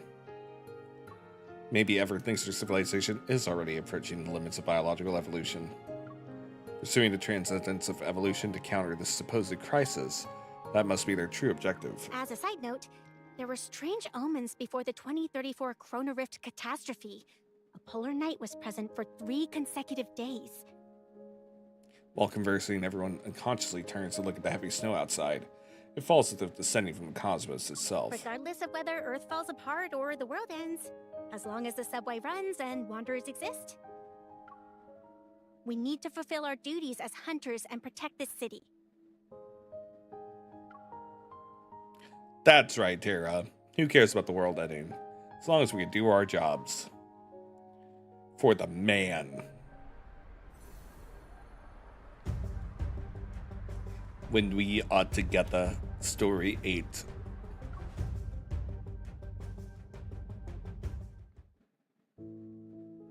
It's 5 p.m. and a lecture titled Life's Boundaries is underway in Lekon University's largest lecture hall. Aside from medical students, students from other departments have taken a seat to listen. In the packed lecture hall, the speaker stands. His back faces a projection of a beating heart model, and his authoritative voice is steady. Is it Zane? I knew it. Life itself is not endless. Life and death, health and illness.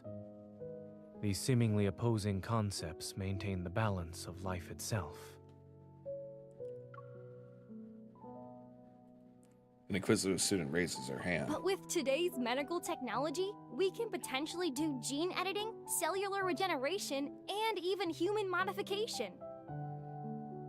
If immortality becomes achievable, why should we still accept death as the end of life? If we set aside morals and ethics, these technologies could make immortality possible. But this also means that our goal in the medical field has shifted from conquering disease to conquering death itself. Zane's gaze sweeps across every face in the room, his tone remaining calm as usual. To conquer disease is to extend life, but to conquer death is to control it. Can we still call ourselves humans after being modified and losing human characteristics? How do we even define human existence? Hushed discussions filled the lecture hall. Zane looks toward the back as someone quietly opens the door. A familiar figure appears. She quickly slips into the back row, her coat leaving a trail of melted snow on the floor.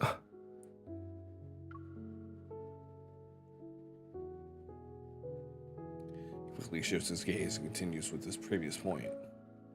Life can be extended, but the cycle of life and death should not be controlled.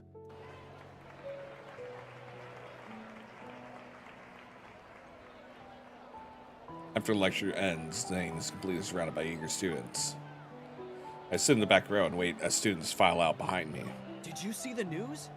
How could they accuse Dr. Zane of disregarding human life and abandoning his patients? They're saying he has no ethics. What? It all started when some government official's kid got diagnosed with protocore syndrome. They tried to use their family connections to pressure Dr. Zane into prioritizing their surgery. Evil. But he refused and went to treat another patient who needed more urgent treatment.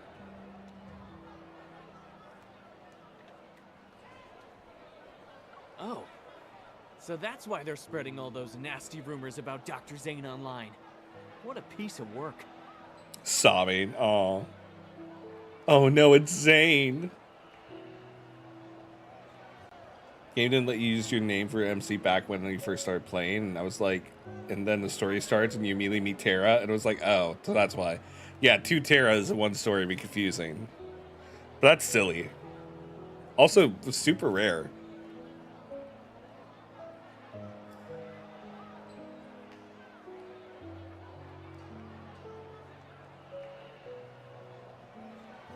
Spotting a few reporters approaching the lecture hall, I catch Zane's eyes and wave. I suddenly mouth the sentence.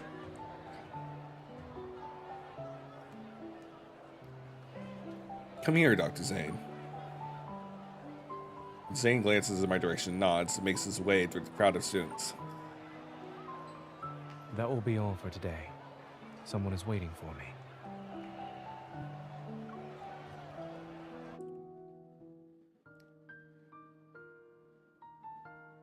After helping Zane dodge the reporters, we leave the university and stroll through the snow-covered streets bathed in evening's golden light.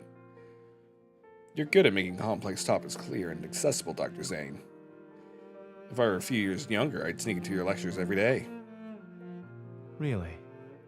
What was the second key point from the 3rd section? Faced with Zane's snowy smile, I sigh and turn to walk in the opposite direction. Where are you going? I need to find a time machine so I can hear your brilliant lecture from start to finish. 3, 2, before I can finish my silent countdown, he grabs my hand. Come back. Oh my god, they're flirting. Near the end of the lecture.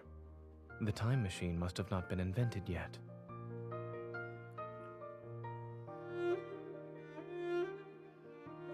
Coffee man, I sit down on the roadside bench as Zane hands me a weathered envelope.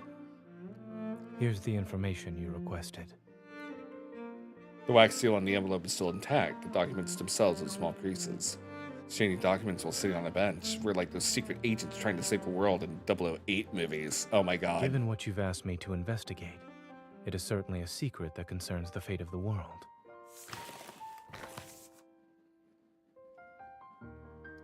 I vaguely remember Zane mentioning Dr. Noah's Arctic research expedition, which might be connected. The cryptic pattern etched into the keys seemed to point towards the traces of primordial civilization. 14 years ago, a research team ventured into the Arctic to study life's boundaries. They made an unexpected discovery in an ice cave. According to the surviving documents, the pictographs they recorded in the ice cave bear a striking resemblance to the patterns on the biometric key. Some members of the expedition team mysteriously disappeared. Others joined the Unicorn research team. Dr. Noah has a photocopy of the expedition journal. It's incomplete, but he hopes it can help you. Signals from Deepsace, the ether core, the key, and the clues form an intricate web of darkness. Stretches across the boundaries of time and space. Almost unnoticeable, each strand is being woven into place. They're waiting in their single moment when everyone talk. Please, thank Dr. Noah for me. How is he doing? What about Pi and the others? He and the animals are doing well. You remembered to ask about the animals, but have you forgotten something? Oop. Ads are going to start in like a minute and 30 seconds, and I'm going to take a really quick break. At that time, so I'll be back in a few minutes when it happens. I'll leave you guys staring at Dr. Zane though, once the ad starts. Huh? It dawns on me. Do you need special attention too? Do I look invincible to you? Thinking about how rare our meetings and calls have been lately, I feel a twinge of guilt. So how has Zane been lately? Have you been sleeping well? Do you still have nightmares? I'm doing well. For some reason, my words elicit a soft chuckle from Dr. Zane. You've already made time to pick me up after class. And since I'm on my way to work, why don't you walk with me? You can do it as you head back to the Hunters Association.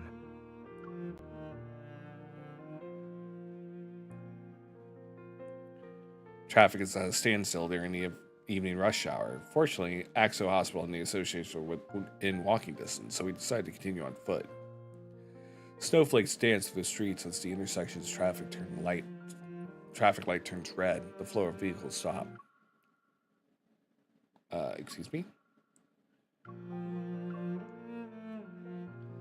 Pedestrians pause on the sidewalk, their heads tilted upward as they wait. Don't be on. They watch the massive holographic display flicker above the intersection. Ever has officially launched the Fountain of Itay initiative. Ever can eat my butt. No, I'm sorry, chat. We urge all citizens to stay safe while traveling. If there's an emergency, please seek immediate assistance from the evil police or deep space hunters. Something happened at Azure Square in Imperial Ring Park. They're saying the Alterum appeared or something. No wonder the news keeps telling us to be careful lately. Having wanderers around was bad enough. Now we have with one disaster after another in this godforsaken world. Maybe it should just end already. Jesus.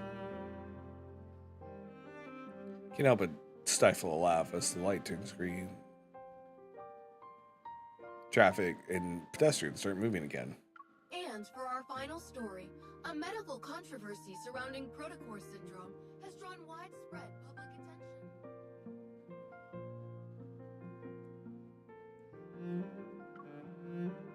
Right, the ads are starting, so we'll be right back.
Okay, thank you guys for that little break. I needed to stretch my legs just a touch, but we are back.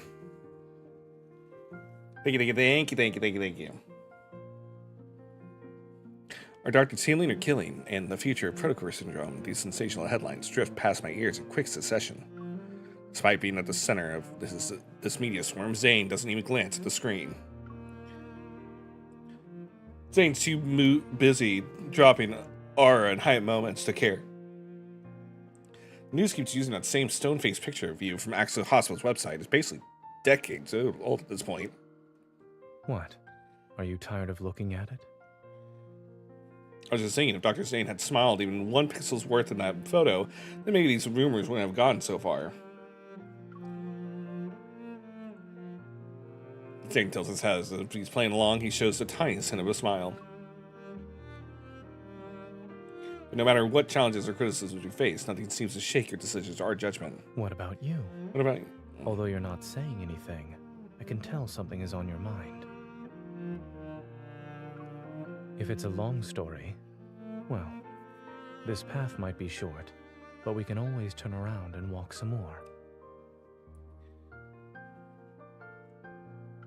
Nothing ever escapes this notice, huh? Dimitri mentioned life cycle of a planet, but that's a fictional thing in the game, right? I don't think planets have life. Yeah, planets don't really have life cycles. They have cycles around a star, maybe, but not life cycles. Although there are heating and cooling to planets as well, if you think about it. After hesitating a moment, I tell him about what happened to me in the N109 zone. Those monsters and that cosmic void in the sky. It's all because of you. Dimitri is voided out here because he is dead. You are this world's calamity. We should have destroyed you years ago. Destroy this pants grab. You're destroyed, Mr. Dimitri.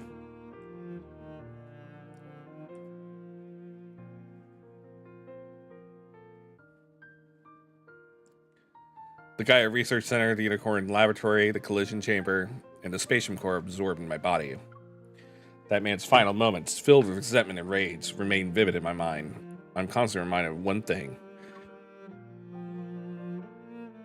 I don't belong in the world that I thought I knew so well. So what you're saying is that they almost put you down in the N109 zone.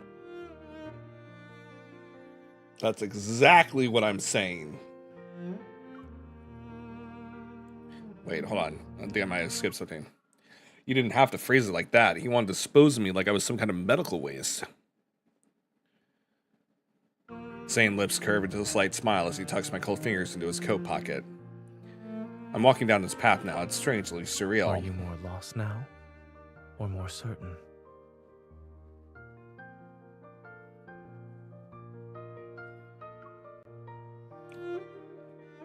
I'm more certain.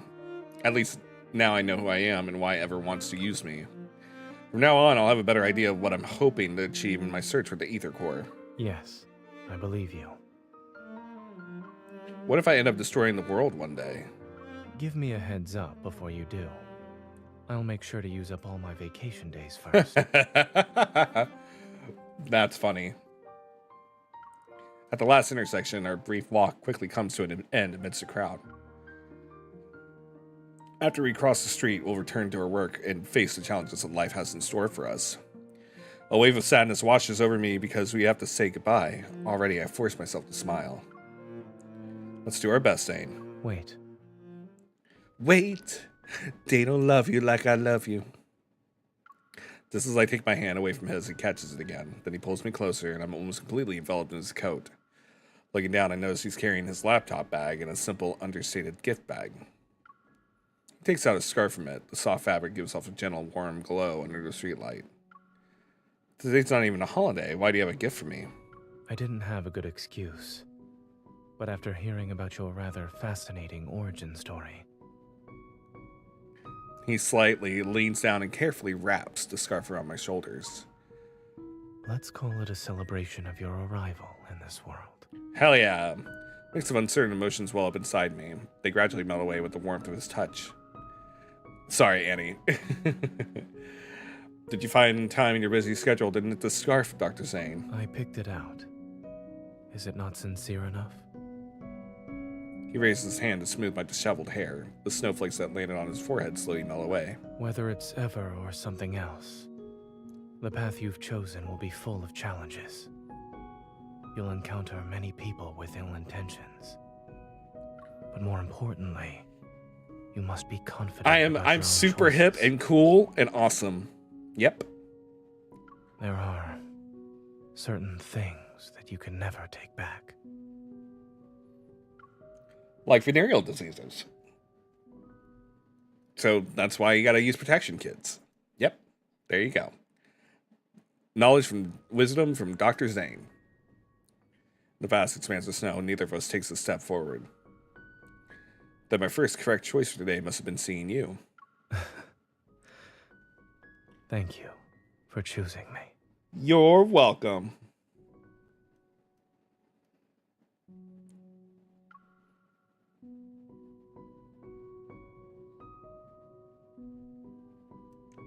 With 10 seconds left on the green light, he waves goodbye with his back turned before walking into a snowy and dusky blue twilight. I watch his figure disappear in the distance before tightening my grip on the documents that stick out like a sore thumb. Looking around the bustling intersection, I'm surrounded by a constant flood of noise and information. It seems every sound and flash of a screen pushes people toward their next split-second decision. With this key, I might finally unlock the secrets from 14 years ago. They all involve the Ether Core, or rather my own secret. I take a deep breath and turn towards the street that will lead me to dissociation.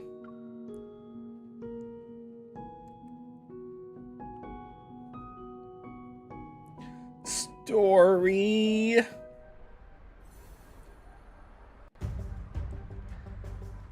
Story 9. Deep Night.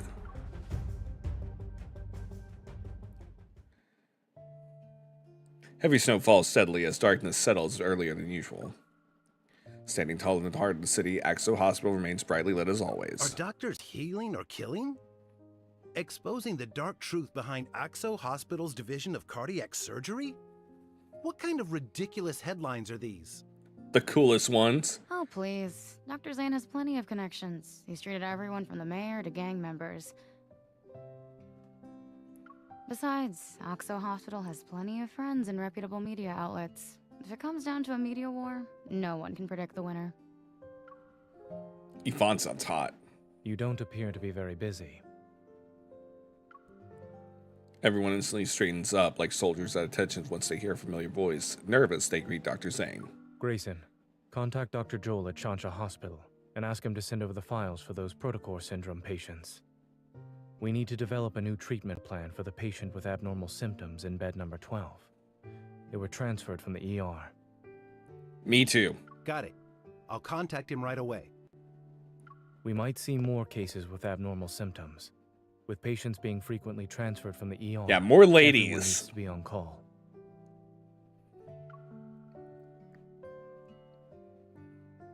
After methodically delegating the remaining tasks, the staff watches as Zane disappears down the hallway. Dr. Zane's composure is something else.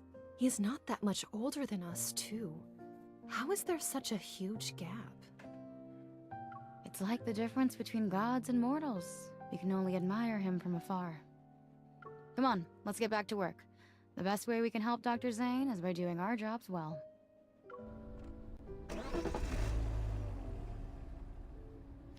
At 2:30 a.m., Zane gets into his car after finishing his work. A notification pops up on his phone.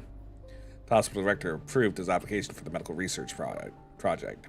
His phone rings. Zane glances at the screen. It's Dr. Noah. Zachary just called. He said you want to join the Fountain of Atay research project? Yes. This isn't surprising to Zane. He can already imagine the two Axo Hospital higher-ups discussing the matter. Thank you for convincing the director, Dr. Noah. When are you leaving? Tomorrow. You decided to do this after returning from Mount Eternal?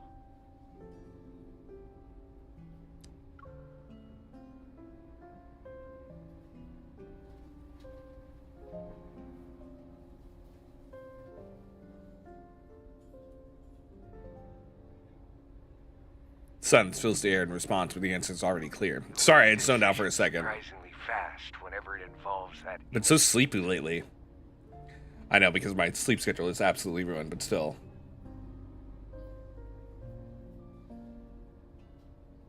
I can't tell if the past is a chain that binds you or a force that drives you. Zane lowers his gaze. His expression remains perfectly in phase. Not a single hint of emotion appears. Perhaps it's both. You're still young. You're not alone in this world. Don't try to shoulder everything by yourself. But he's so deep and mysterious, he has to. You don't understand, Dr. Noah. Before hanging up, Dr. Noah purposely lets out another exaggerated sigh. Zane lowers his phone, its light slowly becoming dim in the heavy darkness of the night. With so many people behind me, I should be the one walking ahead, yes?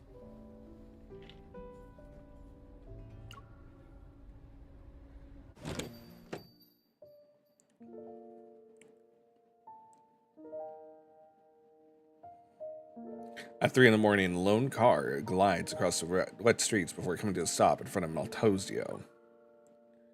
The store employee has just flipped the sign to close, but when they turned around, their final customer of the day greets them. You're just in time, Dr. Zane. 1 minute later, and we would have been closed. I'm sorry for coming in so late. I'll have 1 sea salt chiffon cake and 1 dark chocolate hazelnut brownie, both of them to go. Ah, yes.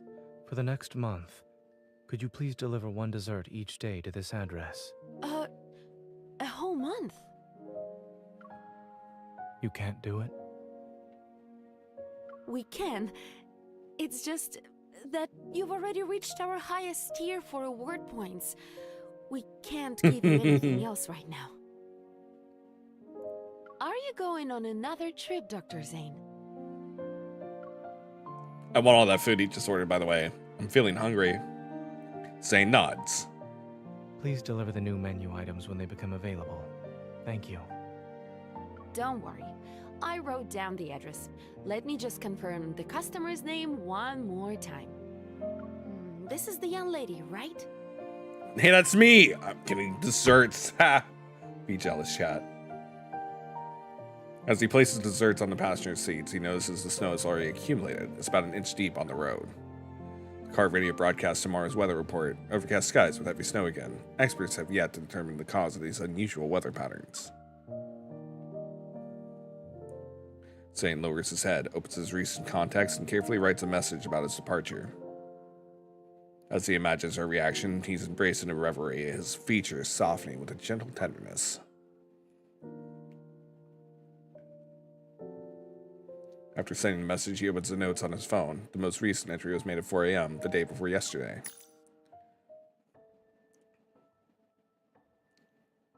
First dream. Second dream, Mount Eternal. Third dream, Mount Eternal and William. Fourth dream, chocolate potted Desmond gravestone monster. 14th dream, too fragmented, I can't remember anything clearly.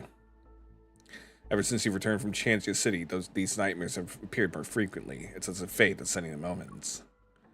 Trying to ease the dull ache of fatigue, Zane massages his temples. He turns off his phone, tosses onto the seat, and grips the steering wheel. The windshield wipers sweep away the snow, but the snowfall grows heavier by the minute. You can barely see less than 50 meters ahead. When Zane finally makes out the 2 white shapes as a mother and child stumbling across, this car is already dangerously close to them. He jerks the wheel violently to one side. The tail lights cut arcs through the snow, and the car crashes through the wave-shaped guardrail. Comes to an abrupt stop in a strip of green vegetation. What are they doing out in the middle of the road? And couldn't they have waited? Terrified, the mother and her child fall. The kid in her arms is covered in crystals and resembles a twisted glass sculpture. Oh. In the darkness pierced by headlights, Zane sees something approaching the pair with slow, deliberate steps. Its breath is warm, its presence screaming danger. Stay back! It wears human clothes, but there's nothing human about this creature. Crystals have consumed most of its massive body that's hunched over. Strange growths are still pushing through whatever is left of its skin. His face is twisted in a grotesque expression. Its pupils gleam in eerie, dark blue. Each step it takes makes the ground tremble. Stay away! What would you say that to Dr. Zane? With trembling hands, the woman covers the child's eyes. Don't be scared. It's okay. Don't be scared. Lady, if I was that kid, I'd also be scared. Inside the car, Zane's nervous, suddenly tense as the ringing in his ears, which had subsided, finally returns. Sharp spikes grow from the ice materializing in his hand. Zane raises his arm and aims the icy thorns at the monster. The colors of the night silently encroach into his power. It's like death itself is waking up from a dream. As the monster raises his hands toward the mother and child, a cold gleam suddenly cuts through the air and pierces its chest. Fragmented ice balloons from the monster's chest and almost covers its entire body. The woman looks up in shock to see a figure step out from the car. Moonlight illuminates his cold, almost mechanical gaze. As the monster lunges forward, a thin blade of ice instantly materializes in his palm. Sleek like the wind and emanating deadly frost, it flies towards the monster's body in the blink of an eye. Mommy! It's okay. Someone's here to help us. Just hold on a little longer. Stay awake. Promise me. Amidst the shattering of ice crystals, everything seems to freeze in time. The monster falls to the ground and snow flies everywhere. Obscuring all visibility, a white mist appears.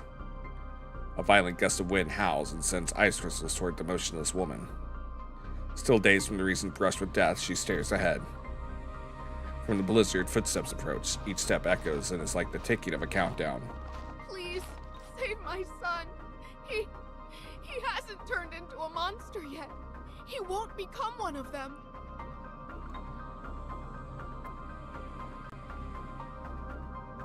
The tall man blocks the car's headlights and casts a shadow over the mother and child before him. The woman shrinks back in fear, and the chocolate slips from the child's trembling hands. It falls into the snow. Zane eats it up because he loves chocolate. No, I'm kidding.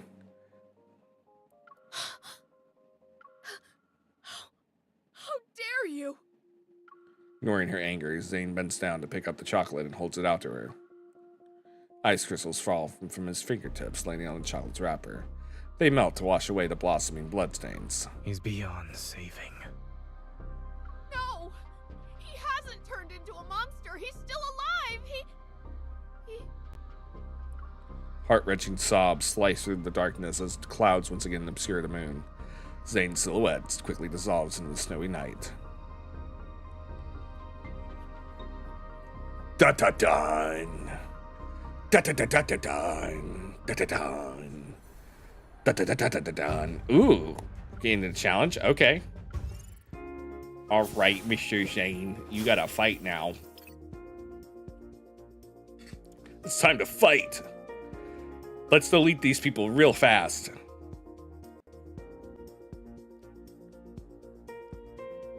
We'll delete them. This will be a test to see if we can apply. I'm still not sure about how I like the new screen setup. It's barely even a threat. It is here comes the dust. Delete. You use the gale to our advantage. Is it too challenging for you? Not at all. Keep your distance, or else you'll get hurt. I'm fine, Zane.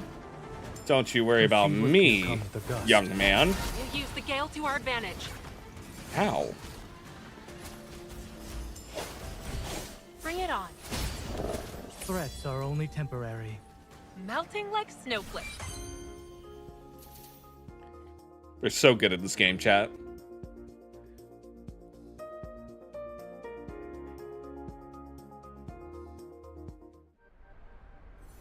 Another challenge? Easy.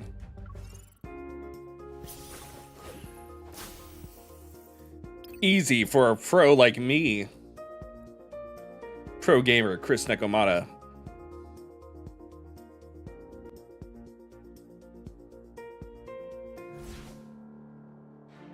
This will be a test to see if we can apply what we learned. Here comes the gust. Explosion. To our advantage. It is falling apart. Be ready for its next move. Proceed with caution. Urgent help needed. Define urgent. It's not that urgent. Not even a challenge. Is it too challenging for you? Not at all. Here comes the dust. It is weak. Now's our chance. Everything went well. Did it. Done. Destroyed.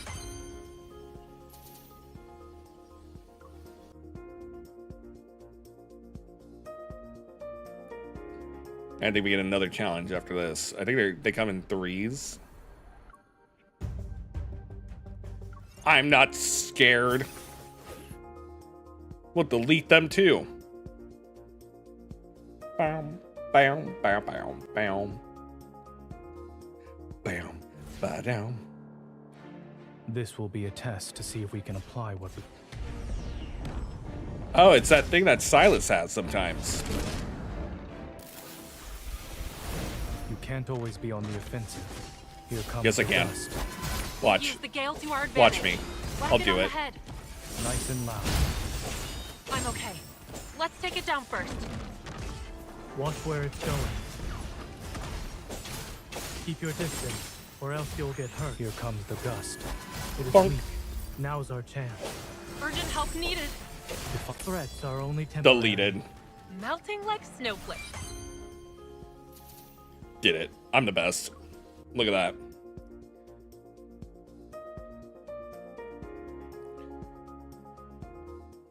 Rip child, I know. Poor child. Ooh, and we continue? I'm surprised. All right, I'm going to use the restroom really fast, and I'll be right back, okay? And then we'll get right into the story.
Okay.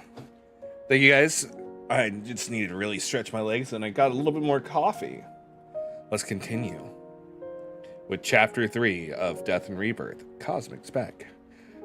And I was taking a break. Hello, chicken. Good to see you. Welcome, welcome, welcome, welcome, everyone. Starting with story 1, Dawnbreaker. Sorry. In the early morning, street lamps cast a bright, lonely glow across the snow-covered streets. It makes the city appear deserted. Barely able to keep his eyes open, a boy dozed off in the priority seat. He swayed back and forth during the trip until he finally bumped his head. It was before the bus stopped, too. Ow. Hey, it's the guy that walked like 400 kilometers. Azure Square Station. Please remember to take all personal belongings with you. As soon as he gets off the bus, cold wind mixed with snow hits his face. It washes away his drowsiness. He rubs his eyes. Upon realizing where he is, his gaze instantly lights up. Chuchi, wake up! We're here! Wake up! I'm just a little kid! I'm not. The kid is. The journey between the Arctic and Lincoln City spans thousands of kilometers. Okay, he went thousands of kilometers. After several transit changes, he finally returned to his starting point. After hurrying to a secluded bench and making sure no one's around, the boy carefully sets down his backpack and gives it an admonishing pat. We're back. And you're not allowed to run off this time. Until we find the emissary, we need to stick to our usual plan. Pretend to be a regular dog whenever there are people around. You know, the fluffy kind that humans love to pet. Got it? We'll practice paw shaking later. The boy waits for a long while, but there's no response from the backpack. Shuchi? With a growing sense of dread, he unzips the backpack, only to find a hole and a few tangled tufts of white fur. The wind whistles through the gap. No, not the mystery creature. Hunters Association. 2 days later.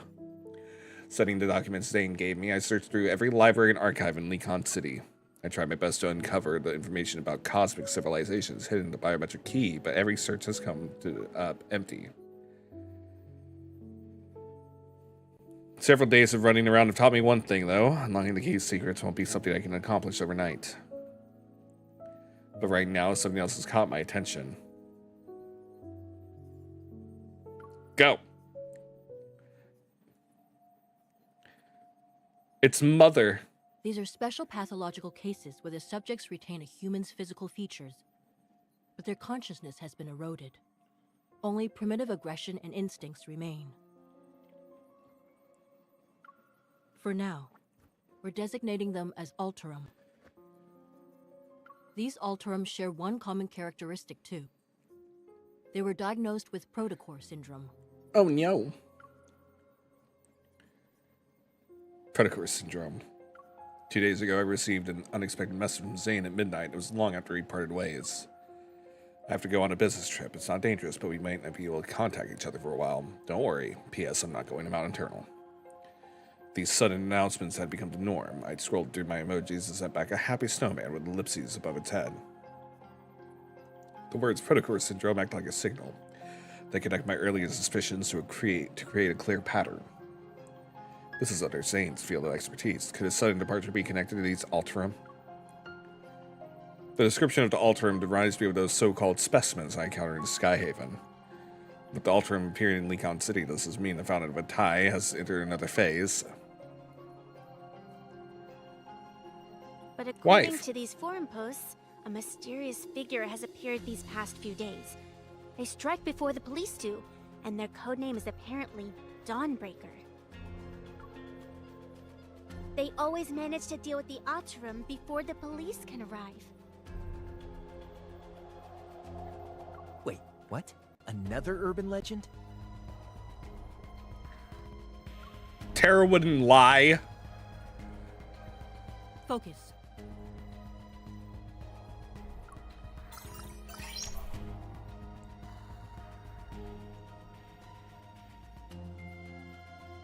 Generating ropes to off-topic discussion. The virtual display switches to some photos from the crime scene. As for these recent Alterum attacks, the police need a hunter to investigate and detect metaflux readings. Does anyone want to volunteer? I volunteer as the MC. Thinking these clues might help Zane, I raise my hand without hesitation. I'll go, Captain. I mean Mother. I mean Captain. I mean Mother.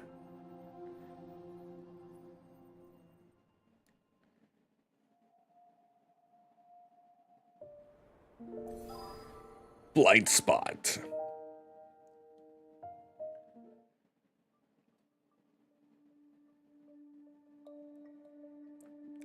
After receiving assistance credentials for my investigations, I head to the Northern Road that's located in the downtown area. Did I miss something? A detective lifts the barricade and tape and approaches me. After we shake hands, he leads me to the crime scene. Thanks for coming out when there's all this snow. Hell yeah, dabs. I like to say the same thing to everyone else who works here. I set up a precision scanner I brought on the ground and turn it on. Once the scan is complete, the data will be uploaded to the cloud that the association can access. Then a detailed report will be generated for police to use. Perfect. We've received some of the restored surveillance footage, so we can take a look at it. There's cameras out here? The surveillance equipment was damaged by the cold, though. I'm afraid the video quality won't be great. I thought Lekon City's outdoor surveillance systems were designed to withstand low temperatures. The temperature dropped far below the equipment's tolerance threshold. It's safe to say the damage wasn't caused by natural means. Zane? The low-quality footage that tech fans me, I managed to spot an unsettling figure lurking in the darkness. The creature's form is distorted. Weapons that look like hooked tendrils grow from its body compared to the ones I've encountered before. 1 second, I'm just adjusting something off stream.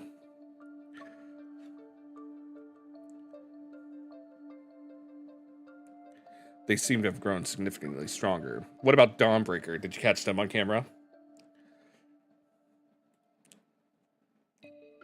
The detective shakes his head. They managed to avoid being captured by the surveillance system. Meticulous and efficient, I'd say. As I approach the damaged guardrail by the road, my hunter's watch immediately starts blaring in alarm. The initial metaflux readings are extremely high. The Alterum is already similar to a Wanderer. So that's it then. So that's we it should then. Deal with these Alterum before they that's his line, not mine. Whoops. Perhaps this so-called serial killer is actually a hero. The detective gives me a contemplative look. However, from a hunter's perspective, do you see the Alterum as humans? Or are they monsters that need to be destroyed like Wanderers? Wreck 'em. Wreck 'em and deck 'em. It depends. The line between humans and monsters depends on whether they've lost control. Yeah, I wonder what happened to the mother and child, too. Once someone loses control, they become a monster capable of hurting others. It doesn't matter how prestigious their status might be. What a thought-provoking answer. You're welcome. I'm amazing like that. The sharp wail of an ambulance siren cuts through the wind and snow. It grows louder as it approaches. We both look up, our gazes following it. Wanderers, Alterum, the deep space tunnel. Sometimes I think about the kind of fantastical world. If a disaster even worse than the Chrono Rift catastrophe arrives, how much could humanity really do? So the authorities are covering this up and classifying it as an accident. They must be trying to prevent the public from becoming even more panicked. He nods before shaking his head. The Alterum will cause panic, not the murderer. Seeing my confusion, he smiles. A blood-stained murderer is more relatable than these abominations. Yay or nay? Nay! Maybe I'm thinking it, but something about this detective seems off. In any case, the association will provide the police with a formal energy analysis report. I should get going now.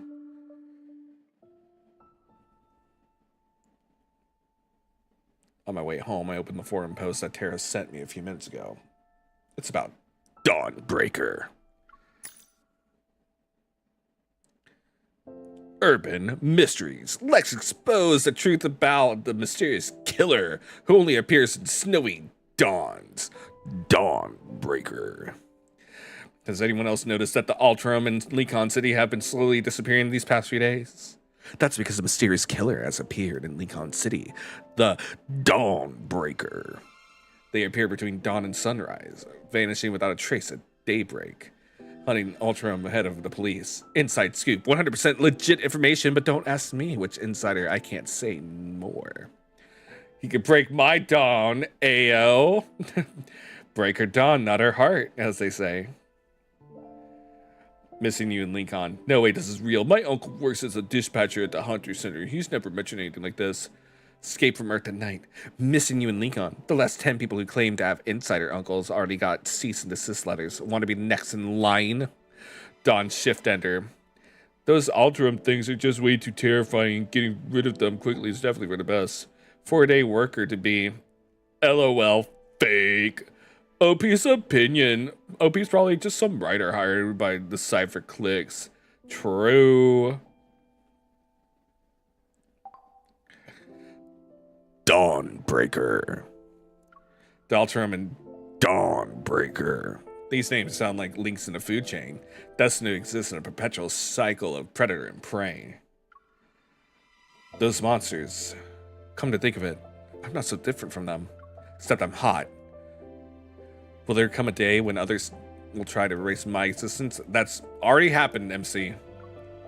As this crosses my mind again, I find myself strangely at peace. What was that?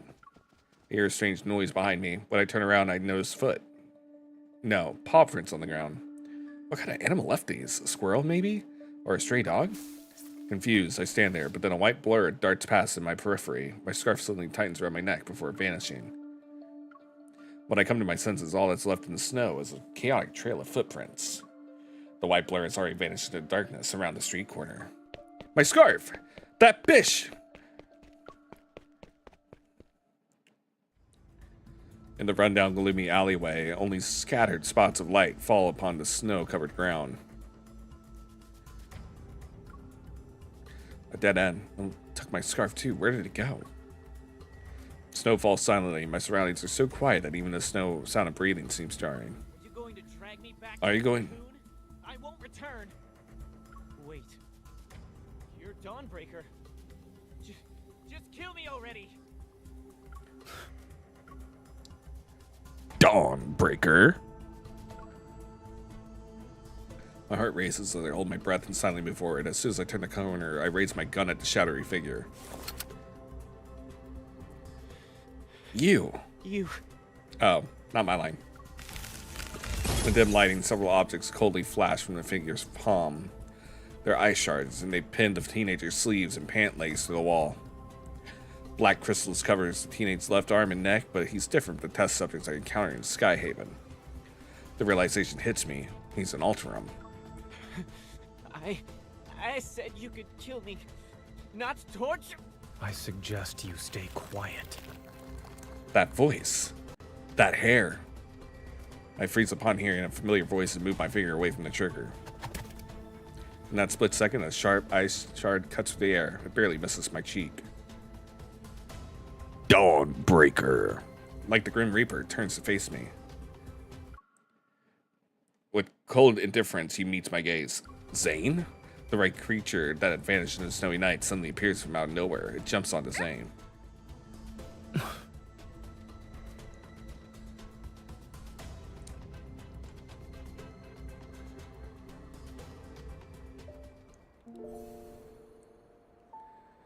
Hypothermia.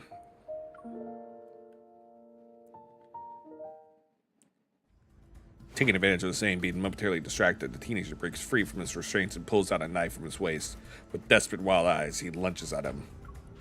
But his wrist is caught and twisted again. The cracking of a dislocated bone echoes through the alley. What exactly is this cocoon you speak of? Why do you need to know so much? As if the word cocoon was burned into his nerves, the teenager suddenly jerks away. He clutches his crystallized left arm as he frantically runs to hide behind me. Spotting my gun, he forcefully grabs my hand and turns it. The barrel is pointing at Zane now. You're not going to kill me, then let me go. Stay back! A flicker of surprise appears in Zane's eyes, but that moment of uncertainty quickly fades as his usual coldness returns. Zane, why are you here? Zane, who should be away on a business trip, is in a remote alleyway in the middle of the night with an Ultram teenager. He was addressed as Dawnbreaker. 2. Something isn't right. Questions pile up one after another in my mind as I assess the situation. I slowly try to free my hand from the teenager's grip. You haven't gotten to the point where death is necessary. Zane and I speak almost at the same time. I'm once again taken back by the coldness in his voice. But after tonight, that might change. The crystals will erode your body. Your skin will be split open, and your bones will be ground to dust. When it reaches your neck, you'll lose your voice. No one will hear you scream.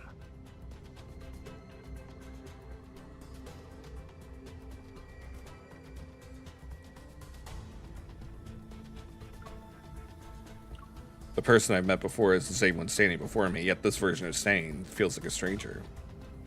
His voice is cold, his gaze is cold, even his breath is the epitome of coldness. Something seems to trigger a memory in the teenager. His voice trembles as his body curls like a bow being drawn back. He buries his face into his knees. You're right. They all died like that, after emerging from their cocoons. Cocoons? I want to live. But if I'm going to turn into a monster, what's the point? Rather than let the cocoon turn me into a mindless monster, I'd rather die. Zane needs to stop emoing, right? Use your words. Zane remains silent and he lowers his gaze as ice crystals silently form in his palm. Is he really going to do this? A dignified death doesn't exist. Thinking you're in control of the situation by choosing to die, you're only comforting yourself with a lie. Did you escape just so you could die like a dog? Don't lecture me with that nonsense! Teenager straightens up and lunges at me again, his hands trembling uncontrollably. Yet he grips my gun with all his strength, refusing to let go. Bruh, get a handle on your gun. You're a hunter. A hunter's gun can kill a monster like me, right? Pull the trigger already!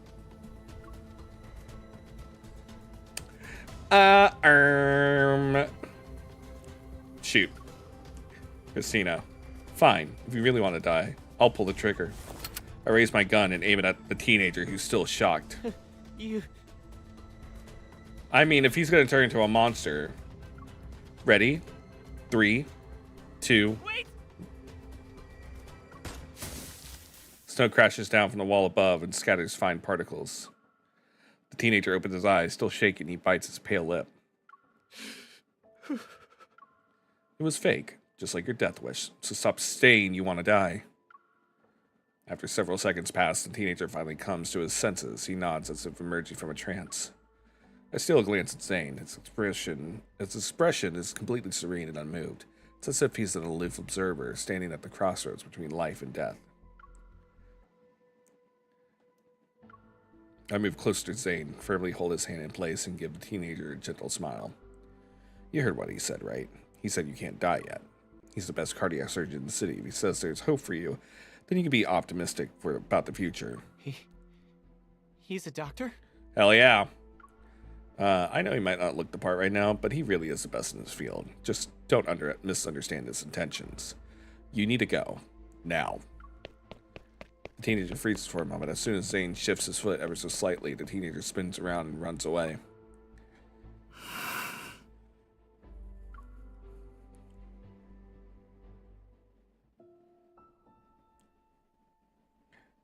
Being rude to you? What? I didn't know that they could do that. Late into the night, the streets gradually darken. The light reflected off the snow makes street lights appear soft. After watching the teenager leave, I turn back to look at Zane, who feels like a stranger. The small animal of an unknown breed stubbornly refuses to let go of his coat. It whimpers as he pushes it to the ground again. Sorry, I had a hiccup. Now it's just the two of us and this dog. Anyway, you can tell me what's going on, right? Did your business trip end early? Or did Axo Hospital call you back for an emergency? While I'm still asking questions, Zane bends down to pick up the snow-covered scarf. Then he stares at me as if trying to confirm something. Is this yours?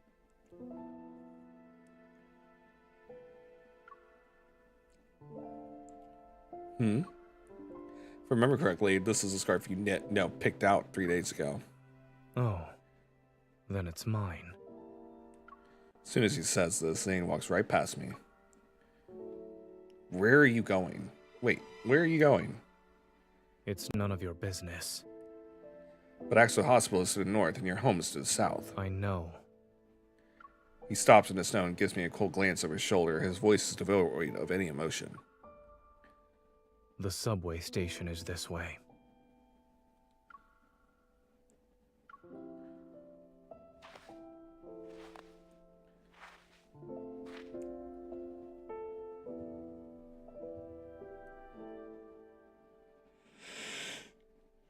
On an empty street, our footsteps crunch in the soft snow.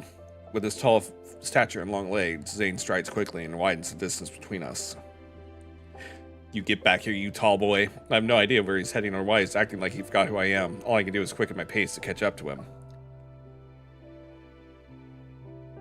Zane? Answer me.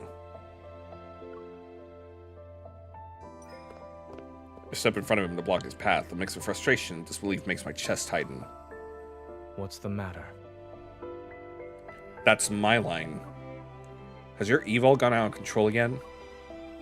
The puppy, whose species I don't recognize, catches up to us. Its gaze flits between him and me. No. I'm perfectly fine. Oh. That's so sad, Lori. I'm sorry. Zane casually brushes me aside and continues walking. Hey, I think a couple is breaking up in the middle of the street. Oh my god, let's say that out loud. Tubby quickly shakes the snow off his body, gives me a sympathetic look, and then runs after Zane, who's already walking away. The two figures soon become dots in the snowy night. Whether it's because of frustration or anger, I stubbornly walk away without looking back, but after a few steps I feel like something is wrong. Wait, the direction Zane's heading in.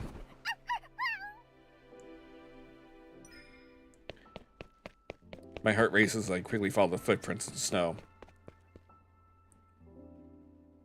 Zane lies unconscious on the ground, his brow tightly knitted as if darkness is dragging him down into its depths.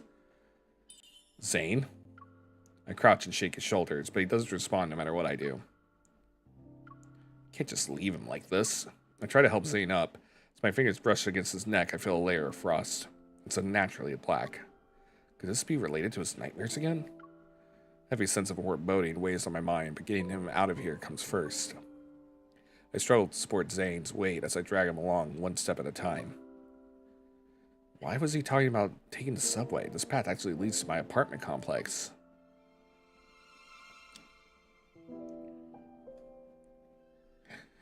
Da-da-da-dun. Da-da-da-da-da-dun.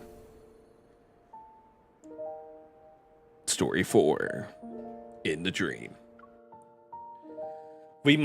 I know there's like 4 chapters to the story, and to have enough content for next Monday, we might stop at story 6. We'll just see. We'll see how I'm feeling. But I want to make sure we have enough content for, next week too. With his weight pressing against my shoulder, even a usually short walk home felt endless. Zane and I practically collapse under the bed together. The snow from our coats scatter onto the floor. The little white animal anxiously bounces back and forth on the sofa. I pick it up and gently shake Zane.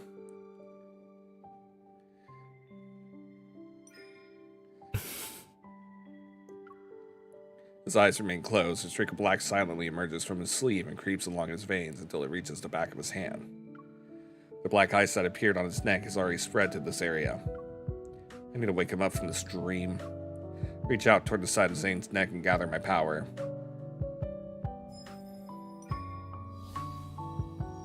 Almost instantly, I sense the chaotic surging power raging through Zane's body. Like a force that's been suppressed for eons, it is now finally breaking free. A bone-chilling cold surges forth. It makes my entire body shudder. The power within his body is unstable. That's why he lost consciousness. At that moment, Zane's eyes snap open and he grabs my wrist. What are you trying to do? What are you trying to do? Oh, that's his line, not mine. He grabs my hand and pins it. Encased in ice, my wrist is already stuck to the wall once I realize what's happening.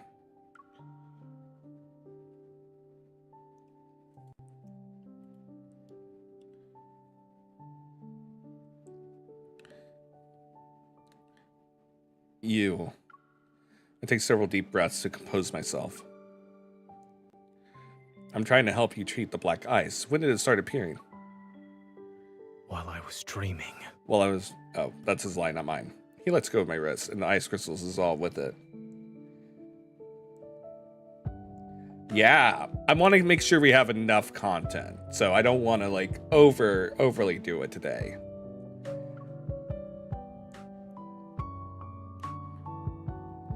I guess there's no point in asking. To my surprise, the black frost didn't disappear after a resonance. It suddenly remains on his body.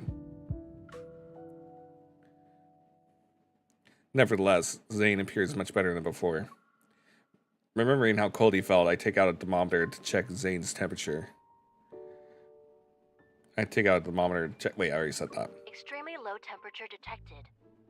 To protect the device and extend its service life, the system will be automatically turned off in 1 minute.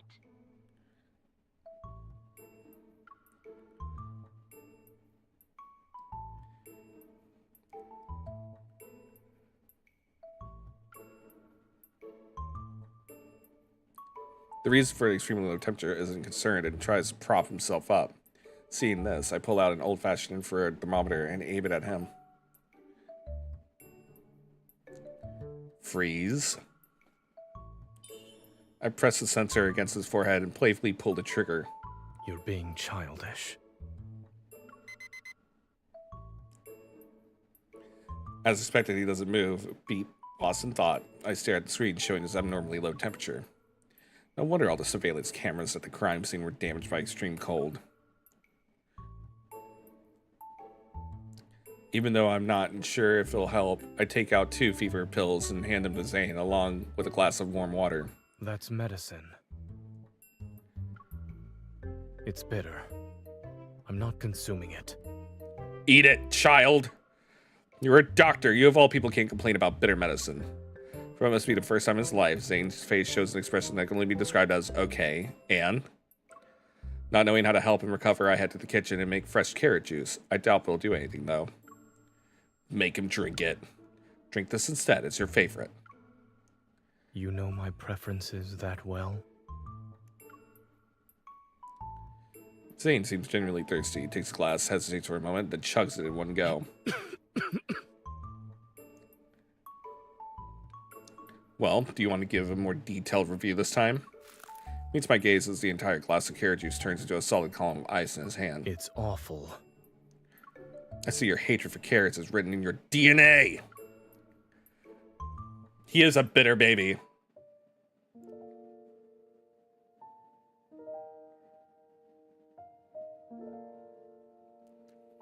As the night deepens, the hustle and bustle outside my window gradually fades into silence. I gather every blanket and quilt in the house to stack on top of Zane, then I crank my heater up. I'm not cold. I've already told you this. Quit being a child. Take these blankets away. You're being a baby. Why don't you take them off yourself?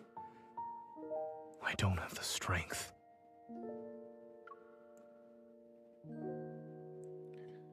Then don't move. He purses his lips only to furrow his brow a moment later. You've been fussing over me for a while now. Is it for a particular reason? You're important to me. Uncertainty flickers in his gaze. I don't know what you're talking about. I don't want him to see my expression, so I turn away. The real reason is simple, actually.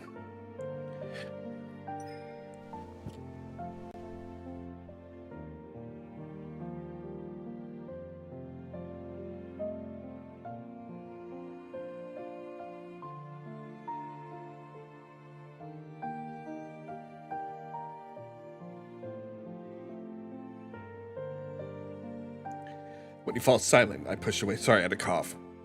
When he falls silent, I push away my chaotic thoughts and turn his cold face toward mine. Dawnbreaker. You're very famous. So don't you dare run away or disobey me, or else I'll... You'll what? He asks softly, his chin still tilted up by my hand as his gaze falls to meet mine. I'll make sure you won't live to see tomorrow's dawn. I yanked the blanket up to block his voice and gaze in the darkness.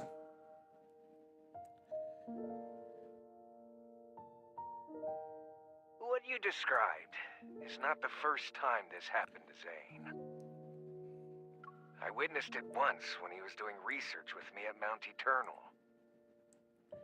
He became a complete stranger overnight, and no one knew what happened to him.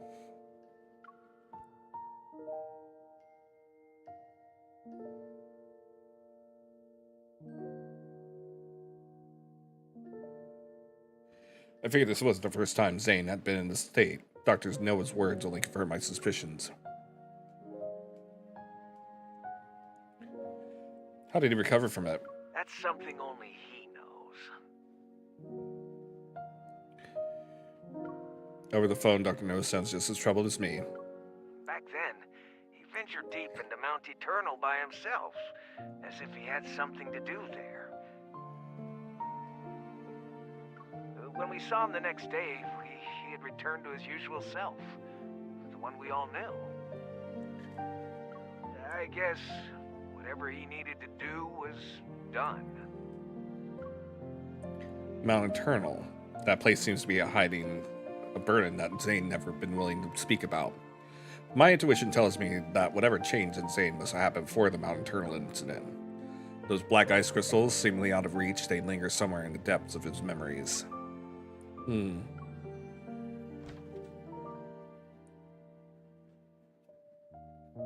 When I open the door again, I find a ball of white fur sitting by the bed, swagging its tail at me. When did you sneak in? As I get closer, I notice the creature is contained within a semi-transparent dome made from the icy wall. It restricts its movements. I don't even need to ask who did this. Zane really doesn't show mercy, huh? The puppy-like animal lets out what sounds like a bark of agreement. I reach out to dispel the evil ice barrier. Then I sit down with the creature in my arms. Now closer to Zane, I can see his eyelashes trembling in his deep sleep. They're like the wings of a weary bird that's finally resting at home. I don't know what you're dreaming about, but I hope they're sweet dreams. Good night, Zane.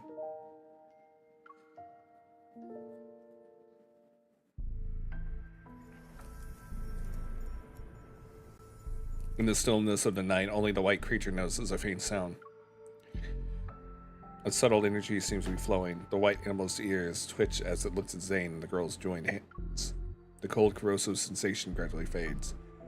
A warm surges through Zane's cold fingertips, like water traveling through a leaf's veins. For this soul that's been trapped in nightmares for so long, the unmelting black ice covering his body finally recedes bit by bit.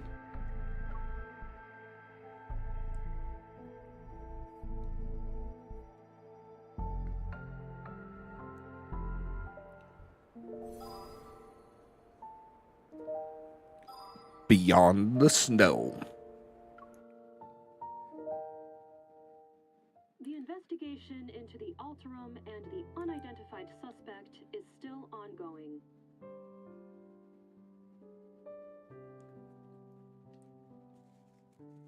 We urge all citizens to remain vigilant, avoid spreading rumors, and exercise caution when traveling alone at night. Yeah, that's what it sounds like. The alternate reality Zane is bleeding through. Sorry, the next morning when I wake up, groggy, I prop myself up and press my temples to clear my mind. Beside me, Zane is still asleep. It's a rare sight at this hour. I lean closer and slowly become aware of his steady breathing. I watch as it slightly stirs the fabric across his chest. Poke.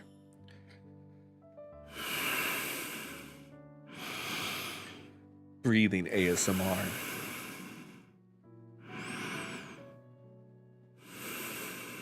The whistle. This is payback for making me haul you home through the heavy snow yesterday. And that's for freezing my hand to the wall.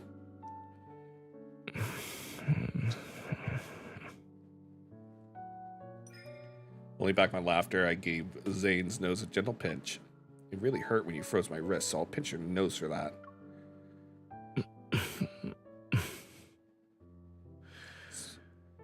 Is messing around with people while they sleep a habit of yours? Feel his warm breath on the top of my head. My breath hitches as I meet his slightly wary gaze. Zane? The morning light filters through the curtains and falls onto his tousled hair. Looking into those eyes, I can tell that familiar Zane has returned. Yes. Joy wells up inside of me as I wave my hand in front of his face. Are you finally awake from your nightmare? He nods and he stretches his neck. I see the black ice on his body has completely disappeared. You're actually back to normal. You could phrase that differently. Yeah, big breather.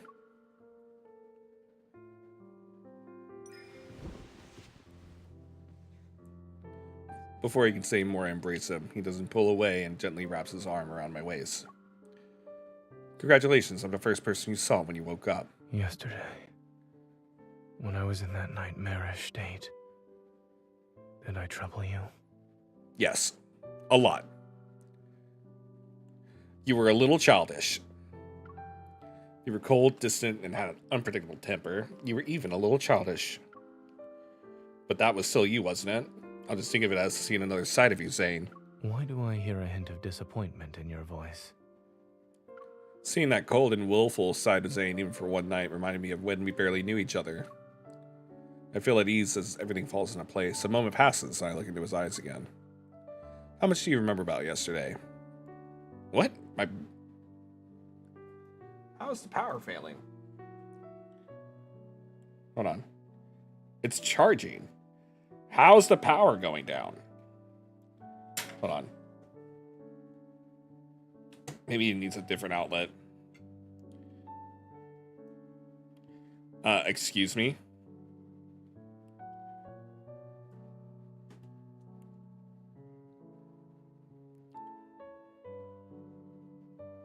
There we go.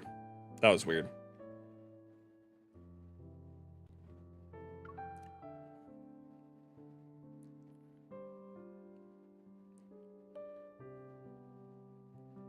Zane rubs his temples and sits up. It's a little hazy, but I remember most of it.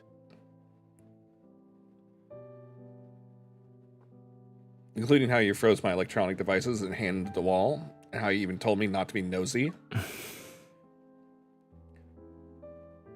He glances away for a moment before his gaze calmly returns to me. I also remember how you stacked blankets on me, and did a test with carrot juice. Your memory is impeccable, so when did these nightmares start? They became more frequent after I returned from Chansha City. I remember that it might have been dreams, I always forget who I am and what I'm supposed to be doing. The me in my dreams, however, has his own mission to complete. He presses his lips into a thin line and looks at me. The guilt he feels is clear. For some reason, the scene from last night flashes through my mind again. It stirs up emotions I can't quite name. Well, there's no more black ice on your neck and hands. Your palms are warm too. It's safe to say that you passed the physical examination. Welcome back to reality, Zane. Open my arms and wait for him to initiate the hug this time.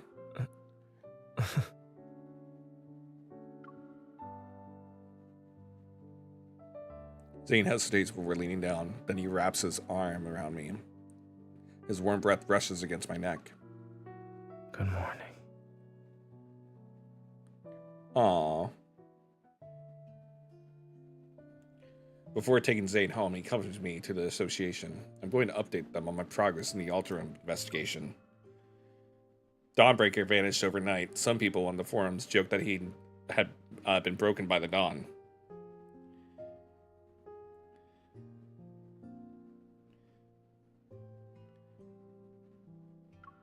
The police investigation hit a dead end. And the relentless snowfall is still the biggest obstacle for gathering evidence at the crime scene. While waiting for Zane to finish shopping, I sit in the car and look at today's news. Ever, which announced the Fountain of Atay initiative, has revealed the first phase of the project, the Val Sanatorium. According to several reports, Val Sanatorium is using medical pods called Rebirth cocoons to treat patients with protocore syndrome. Uh-huh. That doesn't sound fishy.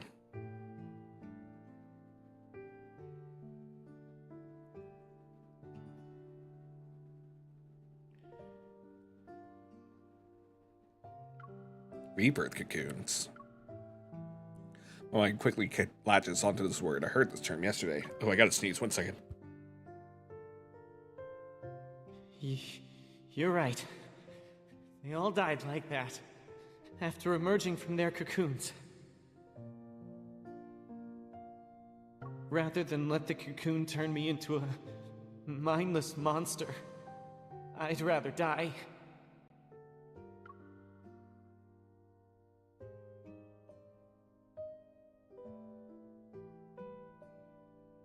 The cocoons the altar mentioned must be these rebirth cocoons. Sensing my troubled thoughts, the white creature pushes fluffy self from the back seat to sit on my lap. Are you trying to comfort me? Thank you. When Zane woke up, I asked about the animal. He said it belonged to some distant relatives. As for why he got lost, stole my scarf, and refused to leave Zane's side, and he says he's not sure. So what kind of creature are you? I decided to take out my phone and use its image recognition feature. As the screen refreshes, it shows a majestic Deepsace, the divine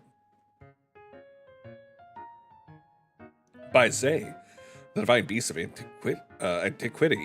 antiquity, knows all beneath heaven and earth. Huh?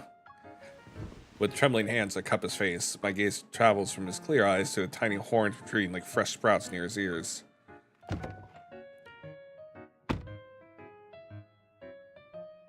As I struggle to find the right words, Zane returns to the car. He has a bag of chocolates and dog food. Since you bought dog food, why don't you keep him? After all, your robot vacuum is the only other living thing in your house. Shouldn't have a friend. That won't be necessary. My robot vacuum has its own social life. Funny. Through the windshield, the warm glow of our headlights cut through the heavy snowy gloom. A figure is looking around while standing near Zane's house. It's a young boy in plain clothes. He's holding books in his arms. As soon as we get out of the car, the boy's face lights up with excitement and anticipation. He spreads his arms wide. Forgotten, the books fall to the ground. Emissary! Huh? You're a father?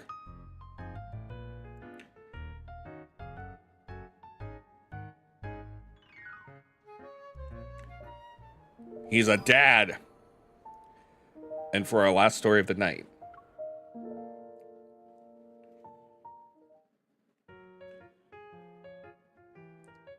The unfamiliar teenager rushes towards Zane, who is standing behind me. A mysterious little creature. Uh-oh. 1 second.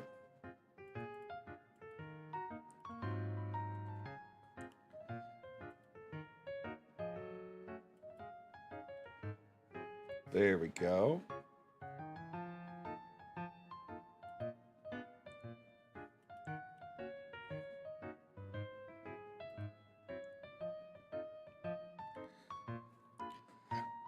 The mysterious little creature wagging his tail runs over as well. Soon enough, all three of them are tangled in a group hug. Let go of me. Daddy? Papa? Teenager steps back, then he excitedly scoops up the small animal. So that's where you went, Shuchi. Why didn't you tell me? Watching this harmonious scene between human and animal, I'm touched, but then I quickly become confused. What did he just call you? Hold on, what did he just call you? Is he role-playing as your servant? Or your son in a fantasy setting? Don't jump to conclusions. He's the son of a distant relative, and he loves sci-fi movies and cartoons. I suppose his latest hobby is running away from home.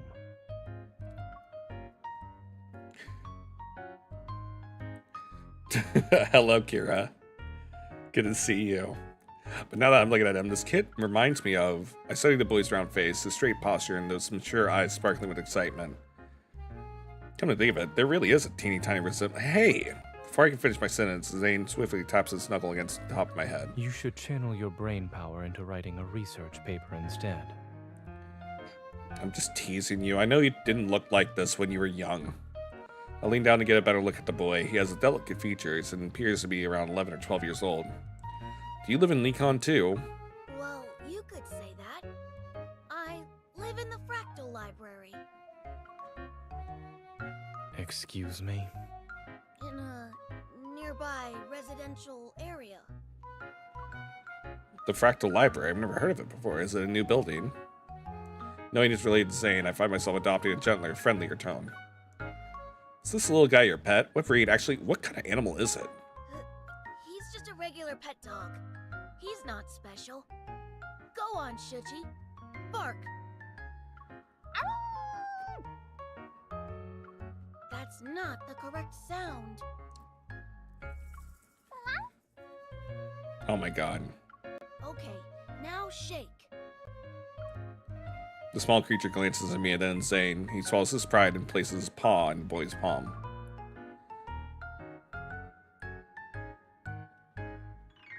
Zane stands by the wall with his arms crossed. When he sees a skeptical look, he looks away. The boy's face relaxes with relief as his expression shifts to one that says, "I told you so." Can you speak? Maybe I'm the one losing my mind here. Seemingly unable to watch any longer, Zane waves his phone. I just got a text from his parents. They're going to pick him up. Alrighty. Can't you stay for a while longer? I was actually planning to stay for a while. Zane's sharp gaze sweeps over the boy. I might be imagining things, but the child and the dog freeze. Right. I wanted to say hello. Uncle Zane will send me home. It's cold, so you should head inside. I'll see him off.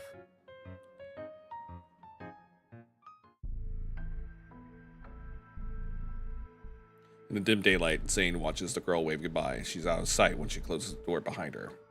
The boy catches a snowflake in his palm and silently watches it melt. Why did you come here? Hearing the scrutiny in Zane's voice, the boy's expression shifts to match its severity. 7 years ago, you promised to take up the position at the Fractal Library. I traveled here because I'm asking you to fulfill that promise. You were selected as the emissary of the Divine. Astra ordained it. What? And your nightmare is the greatest proof of this. Zane speaks before the boy can say no more. Can I say more. also said that I had my own choices to make and more important matters to attend to back then. The boy's expression grows serene, and his voice carries a maturity, unlike the one from a few seconds ago. Becoming that version of yourself in the nightmare also a choice? People think they're making choices most of the time, yet they're unaware that all these options lead to one inevitable outcome. Fate falls upon us like this snow. It is silent and inevitable. Do you not see my hot girlfriend? Yeah. And you too are destined to become... He trails off, and the only sound that can be heard is nothing more than a barely audible sigh. Since you haven't made up your mind, there's no point in me staying here any longer. But... The maturity and composure vanishes as the boy's voice shifts back to a childlike tone. I left the Excessus bracelet you made for me at the library. Can you make me another one, please? After a resigned sigh, an ice bracelet materializes around the boy's wrist. Thank you, emissary. I'll take my leave now. How do you forget something so important? In any case, you're welcome to find me at the Fractal Library in Lincoln City. I'll be sure to visit you again as well. The boy slightly raises his hand and his fingertips touch the air as a geometric shape gradually unfolds. He bows before stepping into the door woven from countless folded dimensions. The emissary is a liar. I counted every single day for 7 years.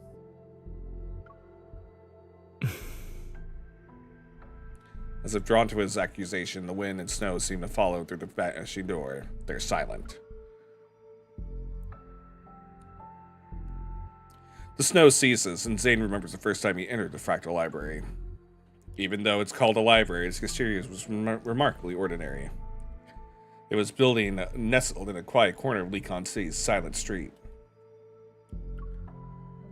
The young boy begged him again and again, so he pushed open the slightly weathered wooden door.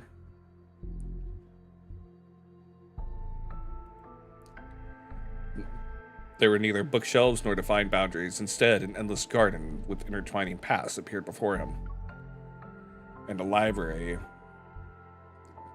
that seemed to belong to another world stood at the point where those paths converged.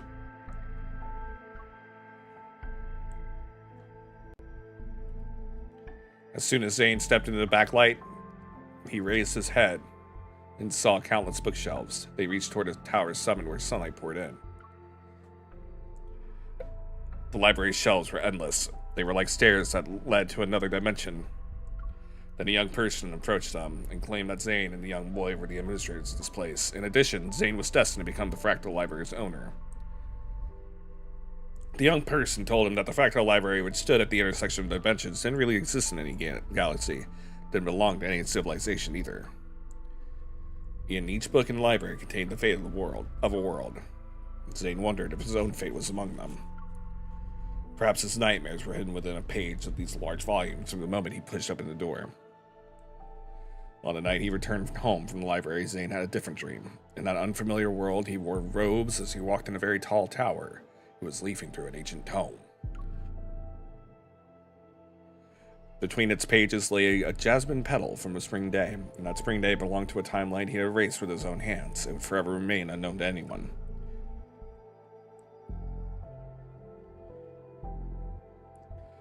Dun dun dun dun. So cool. All right. And that is where we're going to end stream today. Yeah. Thank you, Kudo Nya, for the redeem. Yeah. Although this is the very end of the stream. Yeah. So I will actually refund this, Nya, for you, even though I will wrap up stream here, Nya. But please stick around, Nya, because we are going to go and raid a friend, Nya. A friend of mine's actually streaming so much earlier than normal today, Nya. We're going to go raid and say hi to one of my sweet friends, Ida Chiwu. And Double Chocolate Chip, hello, Nyampasu, hello, hello, hello. We're going to go raid Ida. All right. Let me go and get this started. But everyone over on YouTube, thank you so much for hanging out. We will be back tomorrow with our ASMR reading of of Anna Karenina Nya. We're still in part 3. I can't remember what chapter we're exactly on, but I will remember for tomorrow, Nya. We'll continue reading that tomorrow at 9 p.m. Eastern Standard Time, Nya. And then on Wednesday, I believe we're going to be playing some Claire Obscura, Nya, because we need to finish that game, actually, Nya. So I'm looking forward to playing that with all of you, Nya, and having fun and hanging out, Nya. Maybe we even will finish Decay. You're saving 40,000 points to spam this, Nya? Oh, God, yeah. There's so many other things you can spam, though, Nya. But thank you guys so much for hanging out. I'm going to get that raid started right now. If you are a subscriber, Nya, please use the following messages. The first message to say hi to our friend Ida. And if you are just hanging out in the Shiny Squad, which is totally fine, use the second message. because subscribing is never required, y'all. Although I would appreciate it if you did go over to YouTube and subscribe to me there, and y'all. We're currently pushing to get 500 subscribers over there, and our ultimate goal is to get 1,000, y'all. And thank you guys so much for your support so far. I really do appreciate all of you, y'all. But until tomorrow, thank you guys so much for hanging out with me. I will see you all later. And I hope you have a great night and a great rest of your day. I will talk to y'all then. Goodbye. Goodbye, nya. Goodbye, nya. Goodbye, nya. Say hello to Ida for me.